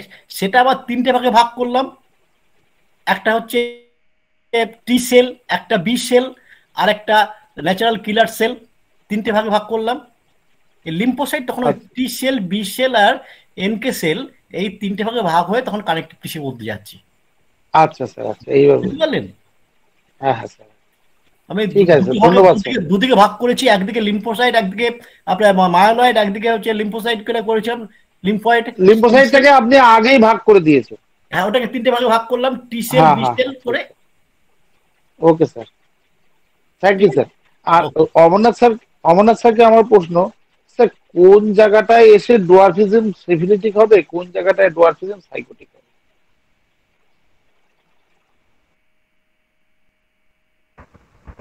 অমরনাথ স্যার আপনাকে প্রশ্ন করেছেন। সেটা বললাম, আমি বললাম, কথাটা তো বলেছি তো, ওই বোনের গ্রোথের ক্ষেত্রেই বলেছি। সেক্ষেত্রে অ্যাক্টিভ ছোড়ার সঙ্গে সিফিলিস থাকবে, সেই ক্ষেত্রে দ্রুত গতিতে এগোবে, সেটা লম্বা হবে। এবার ব্যাপার হচ্ছে সেখানে বনিকট্টই হবে। আর যে ক্ষেত্রে লেটেন্ট সোরার সঙ্গে সিফিলিস হবে, তখন সিফিলিসের যা যা প্রসেস, স্লোনেস, স্লাগিসনেস, হ্যাঁ, এই স্টেটটা চলে আসবে। তখন সিফিলিসে একটা স্টেট ইম্পালসিভ স্টেট, সেখানে লম্বা হবে। এবার এদিকে চলে আসলো কি, সোরা সিফিলিস, যখন সোরাটা যখন লেটেন্ট থাকবে, তখন কি হবে, সিফিলিস তার ঘাড়ে চেপে বসতে পারে। সিফিলিসের একটা চরিত্র স্লাগিসনেস, স্লোনেস, এবং সেখানে সেখানে ওই ডিফর্মিটি আসবে, মেন্টাল রিটার্ডেশন আসবে, এগুলো সব আসবে। এইটা হচ্ছে মূল ব্যাপার। এইবার হচ্ছে যে কোন ক্ষেত্রে হবে, এই ডোয়ার্ফিজমের ক্ষেত্রে কোন ক্ষেত্রে সেটা সাইকোটিক হবে, কোন ক্ষেত্রে সিভিলিটি, এইটা হচ্ছে এই ডোয়ার্ফিজমের এই ক্ষেত্রটা কিন্তু সিভিলিটিক ইন নেচার, কারণ এখানে সোরার সঙ্গে সিপিলিসি হয়েছে, সোরাটা এখানে লেটেন্ট কন্ডিশনে আছে, ওই জন্য সিপিলিসি ইয়ের জন্য এটা হলো। আর ডোয়ার্ফিজম আরেকটা আসতে পারে সাইকোটিক স্টেট থেকে যখন আসতে পারে, সেই ক্ষেত্রে যেটা দেখা যাবে, সেই ক্ষেত্রে ওই ইনকোঅর্ডিনেশন দেখা যাবে। সেখানে ইনকোঅর্ডিনেশন দেখা যাবে বলতে তার ওই সামঞ্জস্যের গন্ডগোল দেখা যাবে, মানে আর কি দেখা যাবে তার ওই হাতের হাতে আমাদের হাত পায়ের মধ্যে সামঞ্জস্য আছে তো, হ্যাঁ, হাতগুলো দেখা গেল খুবই ছোট হয়েছে, খুবই ছোট হয়ে গেল, পাটা সেই তুলনায় অনেক বড় লাগছে, পেটটা অনেক উঁচু হয়ে গেল, এরকম অসামঞ্জস্য অসঙ্গতি কিন্তু নজরে পড়বে, বা ডান হাত বাঁ হাতের মধ্যে পার্থক্য নজরে পড়বে। এবং সেই ক্ষেত্রে তার ওই সাইকোসিসের ব্যাপারটা আছে। ওইখানে কি ঘটনা হচ্ছে, ওইখানে তার ওই সেল ডিভিশনটা যেটা হচ্ছে, সেই সেল ডিভিশনটা কিন্তু কম হচ্ছে, কম হওয়ার জন্য সে বেশি বাড়তে পারবে না। এই এই এই জায়গাটা হচ্ছে মূল ব্যাপার। যার জন্য হয় কি, এই কোনো ক্ষেত্রে সেটা সিপিলিটিক হবে, কোনো ক্ষেত্রে সাইকোটিক হবে। পরিষ্কার হয়েছে? এটা কি দেখে বোঝা যায় কোনটা সিফিলিটিক ডোয়ার্ফিজম কোনটা সাইকোটিক ডোয়ার্ফিজম, নাকি কেস টেকিং করতে আর তারপর বোঝা যায়? কেস টেকিং না করে বোঝা যায় কি, দেখাটার মধ্যে তো কেস টেকিং এর মধ্যেই দেখাটাও তো পড়ে নাকি, দেখাটা তো কেস টেকিং এর মধ্যেই পড়ে নাকি, না পড়ে না? তারপরে তাহলে এবার ধরুন ইমাসিয়েশনটা আমরা কি বলি, ইমাসিয়ান হয়ে সোলার স্পিরিট বলি ইমাসিয়েশন গুলো। এবার ইমাসিয়েশনের মধ্যে যখন আমরা দেখছি উপরের পার্টটা ইমাসিয়েশন হচ্ছে, লোয়ার পার্টটা ঠিক আছে, তখন দেখা যায় ডান দিকটা ইমাসিয়েটেড আছে, বাঁ দিকটা নেই। এরকম যখন এই যে এইরকম গন্ডগুলো যখন দেখি, তখন ওগুলো ওখানে কি সাইকোসিস নাই? ওখানে সাইকোসিস আছে, এটা তো বুঝতে হবে। এটা বুঝতে হবে যে ওইখানে প্রশ্নটা করতে হবে, তুমি এরকম হলে কেন, এরকম হলো কেন, প্রশ্নটা নিজেকেই করবে, নিজেকে করে নিজেই উত্তর খোঁজার চেষ্টা করবে, করতে করতে এসে যাবে। তারপর দেখবে করলে কি আছে না, মনের মধ্যে ঘুরপাক খায় তো কথাগুলো, দেখবেন কোন দিন কোন পেশেন্ট আপনাকে বলে দেবে, উত্তরটা দিয়ে দেবে, ঠিক দেবে উত্তরটা, যদি তাকে আপনি রেকর্ডিং করার সময়টা দেন। আর যদি মনে করেন যে আজকে তো আমি এতগুলো রুগী আমার এসছে, এইগুলো তাড়াতাড়ি করে ছেড়ে দিয়ে পকেটে পয়সা পড়তে হবে, তাহলে এই ধরনের এনজয়টা করতে পারবে না। এটা একটা আলাদা এনজয়, এবং এটা এনজয় করে প্রাথমিকভাবে একটু লোকসান হতে পারে, কিন্তু ভিজিট বাড়াতে হবে, ভিজিট না বাড়ালে হবে না। হ্যাঁ, তা সেটা আবার ভিজিট বাড়ালে ভয় লাগে রুগী পালিয়ে যাবে, রুগী পালাবে কেন? রুগী যারা বোঝার তারা ঠিক বুঝে এটুরির মতো হেঁটে থাকবে। আর একটা কথা কি, সব রুগীকে কেউ কোনোদিন চিরদিন আটকে রাখতে পারে না। এই সম্পর্কে কেশি দাসের একটা গল্প বল, খুব ভালো লাগবে আশা করি। কেশি দাস মজা করেই বলতেন কথাটা। তিনি বলতেন যে কচুরি পানা দেখেছিস, কচুরি পানা কি, তো পুকুরে কচুরি পানা বিভিন্ন ঘাটে ঘুরে বেড়াচ্ছে, এক ঘাটে থাকে রে, বিভিন্ন ঘাটে ঘুরে পড়ে, কিছু কিছু কচুরি পানা আছে ঘাটের কোণে চুপচাপ বসে থাকে, সেখান থেকে কোথাও সে যায় না। তাহলে এই যে ঘাটের কোণে যেগুলো চুপচাপ বসে আছে, এইগুলো আপনার লোক। আপনি ভালো করুন মন্দ করুন, আপনাকে সময় দেবে। ডাক্তারবাবু একটু ভালো করে দেখুন না, এই অভিজ্ঞতা সবারই আছে, আপনি চেষ্টা করলেই পারবেন। আমি আপনাকে বিশ্বাস করি, অমুক করি, এই লোকগুলো দেন। আর বাকিগুলো যেগুলো আছে, ওইগুলো তো ওই এ ঘাট থেকে ও ঘাট, ও ঘাট থেকে এ ঘাট, এই করতে করতে আবার যদি তাদের বিচারবোধ জাগে, তখন হয়তো আবার দেখলো যে না, কল্যাণ ঘটক তো আমাকে অনেকটা সময় দিয়েছিল, অন্য ডাক্তারগুলো তো অতটা সময় দেয়নি, আরেকবার গিয়ে দেখি। উনি তো সময়টা দিয়েছিলেন, আরেকবার গিয়ে দেখি। মানে মানুষ স্বার্থপর তো, বা স্বার্থের যেখানে প্রয়োজন সেখানে কিন্তু সে ঠিক মনে করে নেবে আপনার। মানে আপনার ঘাবড়াবার কিছু নেই, আজকে পালিয়ে গেল মানে আপনার লোকসান হলো, লোকসানটাকে এত পার্টিকুলার পার্ট থেকে ধরলে হবে না, হোমিওপ্যাথি হিসাবে সার্বিকভাবে বিচার করতে হবে প্রতিটি জিনিস। লোকসান মানেই লোকসান হয়ে গেলে এমনটা না, সার্বিকভাবে বিচার করে দেখুন, আবার সে ফিরে আসবে। যখন কয়েক বছর পর ফিরে আসবে, নিশ্চয়ই আজকের টাকায় ফিরে আসবে না, এবং তখন অনেক কনফার্ম হয়ে আসবে। এবং কেন তো সেই কথাই বলেছে, পেশেন্ট যদি কনফার্ম না হয় তাকে দেখো না। পেশেন্টের তো এটা পেশেন্ট কনফার্ম কথাটা বলে, ডিটারমাইন্ড বলছে, ডিটারমাইন্ড পেশেন্টকে উনি দেখতে বলেছে।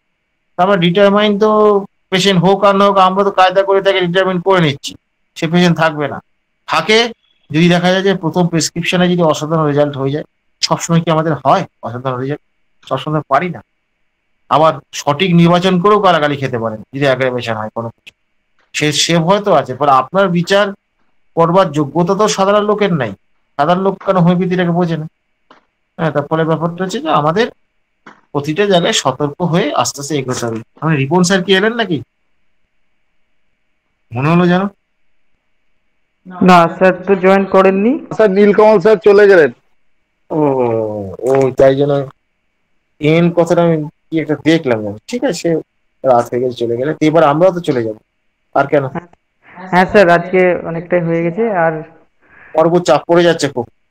না স্যার, ধন্যবাদ স্যার আপনাকে এই কথাগুলো বলার জন্য। এতে একটু মানসিক শক্তি পাই আর কি, যে অবশ্যই আশা করি যে আপনার এই কথাগুলো আমার জীবনে সত্যি হবে। দেখা যাক কি হয়, চেষ্টা তো করছি। হ্যাঁ, একটু বলার অজয় স্যার কি আছেন? হ্যাঁ স্যার বলুন। অজয় স্যার, একটা বোকা বোকা প্রশ্ন করছি। একটা 5 ফুট লম্বা, আমি ডোয়ার্পের দিকে যাচ্ছি না, যদি আপনার আমার প্রশ্নের উত্তরটা ডোয়ার্পের দিকে যায় তাহলে বলবেন। একটা 5 ফুট লম্বা মানুষ আর একটা 7 ফুট লম্বা মানুষ, তাদের শরীরের সেলের সংখ্যা কি পার্থক্য আছে, না সেলের সাইজের সংখ্যার পার্থক্য হবে? এটা একটু বলুন। এটা প্রশ্নটা আমার নিজের কাছেই বোকা বোকা লাগছে, তবু যদি এটা প্রশ্ন হয় তাহলে একটু বলুন। আচ্ছা, অবভিয়াসলি দুটো জায়গায় সেলের নাম্বার অফ সেল ইকুয়াল হবে না। তার টোটাল যে বডি আমরা সার্কামফারেন্স যদি সেটা দেখি, এটাকে ফিজিওলজির ভাষায় একটা বলি আমরা, আমার এই মুহূর্তে ঠিক টার্মটা মনে পড়ছে না, তার সারফেস এরিয়াটা এই সারফেস এরিয়াটা কিন্তু তার একটা বিচার করলে সেখান থেকে আমরা বের করতে পারবো সারফেস এরিয়া। এখন যে 5 ফুট যে হাইট আর যে 7 ফুট হাইট, দুজনের সারফেস এরিয়া যদি ইকুয়াল হয় তাহলে কিন্তু সেলের কাউন্টিংটা ইকুয়াল হবে। এই সারফেস এরিয়া, বডির সারফেস এরিয়া যদি ইকুয়াল না হয় তাহলে ডিফারেন্ট হবে। নাম্বার 1, সেলের সাইজ কিন্তু বিভিন্ন কারণে কম বেশি হয়, সেটার মধ্যে কিন্তু গ্রোথিংটা সেইগুলো দেখতে হবে। যেমন আমি বলছি, রেড ব্লাড সেলকে আমরা খুব বেশিভাবে এটা দেখতে পাই ম্যাক্রোসাইটিক, মাইক্রোসাইটিক। আপনার হয়তো দেখা যাচ্ছে লোকটার আপনার আছে 5 মিলিয়ন আপনার আরবিসি আছে। হ্যাঁ, তো সেখানে যখন আপনি দেখছেন 5 মিলিয়ন আরবিসি আছে, কিন্তু তার টোটাল যে পিসিবি লেভেলটা কম, পিসিবি লেভেল যেটা হওয়ার কথা 45, সেটা পিসিবি লেভেলটা কিন্তু কমে গিয়ে 35 আছে। তা পিসিবি লেভেল 35 হলে কিন্তু 5 মিলিয়ন হওয়ার কথা নয়, কারণ 45-এর মধ্যে পিসিবি লেভেল যদি থাকে তাহলে গিয়ে 5 মিলিয়ন হওয়ার কথা। কিন্তু 35 যদি আপনার ইয়ে হয়ে থাকে, পিসিবি লেভেল হয়ে থাকে, তাহলে সেখানে কিন্তু 5 মিলিয়ন হওয়ার কথা নয়। তার মানে কি, তাহলে সেলের সাইজটা এখন অনেক ছোট হয়ে গেছে বলে ওই অল্প জায়গাতে 5 লাখ আছে। 45 ফেমটোলিটার যদি তার পিসিবি লেভেল হয়ে থাকে, সেখানে 5 মিলিয়ন আপনার ইয়ে থাকার কথা, আর বেশি থাকার কথা। সেই জায়গায় যদি 35 ফেমটোলিটারের মধ্যে যদি আপনার ইয়ে থাকে 5 মিলিয়ন থাকে, তার মানে বুঝতে হবে সেই সেলের সাইজগুলো ছোট ছোট বলে ওই অতটুকু জায়গার মধ্যে সব সেলগুলো এক জায়গায় ধরে নিয়েছে।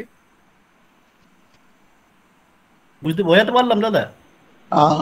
হ্যাঁ স্যার, মানে এই খোঁচা খেয়ে আমি একটা জিনিস মনে হলো যে সারফেস এরিয়াটা আমার মাথায় ছিল না।